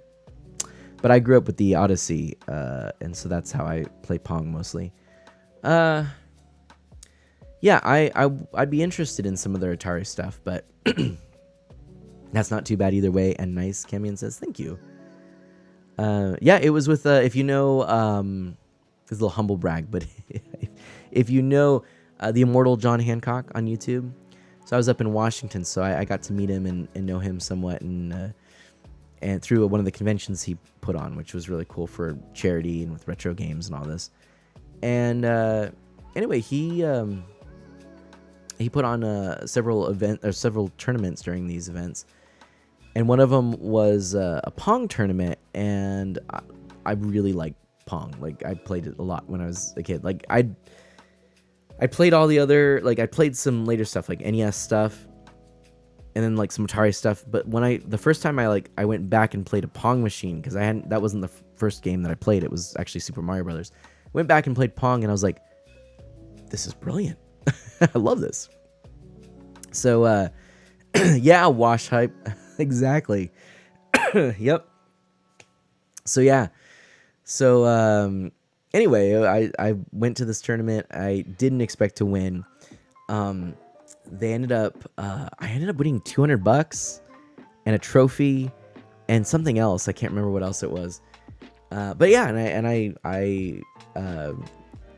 it was so fun. It was bracketed, so I kept getting further along, and finally I'm against the last person. It was like the crazy fast version of Pong, and it was like to the point where you pretty much just have to get lucky and get a shot, because the other person won't be able to react in time until they do, and then you have to react keep adjusting until you finally get it, because it was super small paddles. And yeah, man, it was down to I think it was only about a 5-point spread at the end. So anyways, Sonata's got to head to bed. No problem. I do too. But there was one other thing I was going to show. Yeah. Let me show you this real quickly. Just before we go, one more thing I want to showcase for all of you, because we talked about this at the start of the stream. My friends, McDonald's toys are fun right now. Yeah, a few Happy Meals were purchased, but look at that. Isn't that great? Isn't that fantastic? we got ourselves some new Mario toys to add to the shelf, I think. Oh yeah, this one is probably one of my favorites because it's literally just meant to be for that. It's got like this tiny little divot, and that's about it. But you can spin Princess Peach around. And then, oh, Mario, oh, Mario. There we go. These friends are out. I have 3 more I'd like to try and get, but I don't know if I want to eat any more Happy Meals. I think instead I may end up turning to eBay to get the last 3. But if I happen to have a hankering for a chicken nugget or 2, I may go for it. So they can go up there on the shelf behind me. With that, I don't know if there's anybody else, excuse me, who's streaming right now. And I gotta go to bed, man. But I do want to raid somebody. Anyone know? I can't easily look right now. I have to go. Oh, what could I do? I should have brought my iPad in here. I guess I could go like what is it? I can go like this.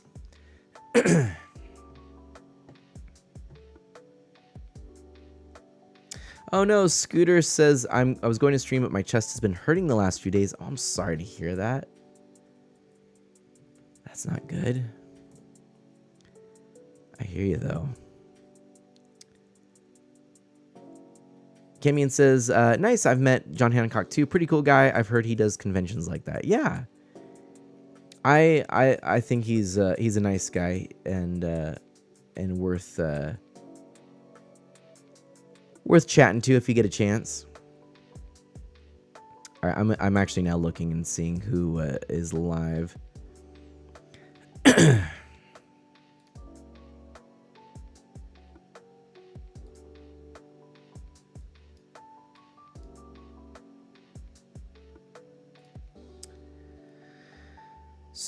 So Gar is online. John Paul O'Keefe. So Gar is probably the one we're gonna raid, but I want to look one more thing over. I like to sometimes go to retro channels, or go to the channel I'm streaming in and look at family friendly and see if I find anyone who is family friendly.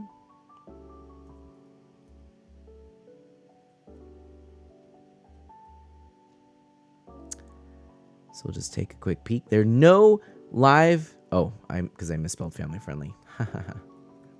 Oh my gosh. There we go. It's Gar, myself, and yet another task show. So you know what? Gar gets it. Gar PG.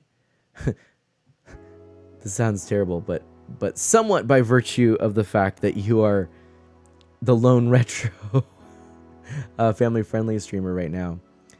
That's kind of funny, actually. And Gar's here! Oh my gosh, sorry.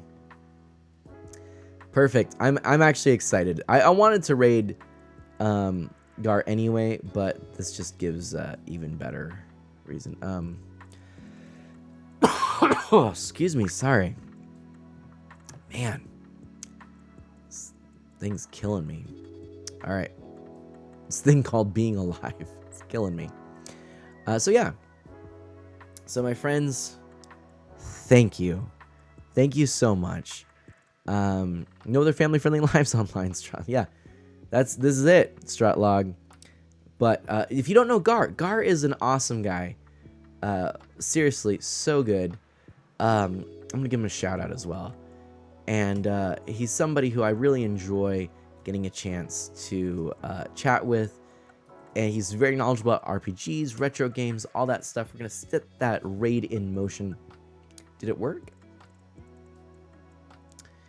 Is the raid happening? I don't see it.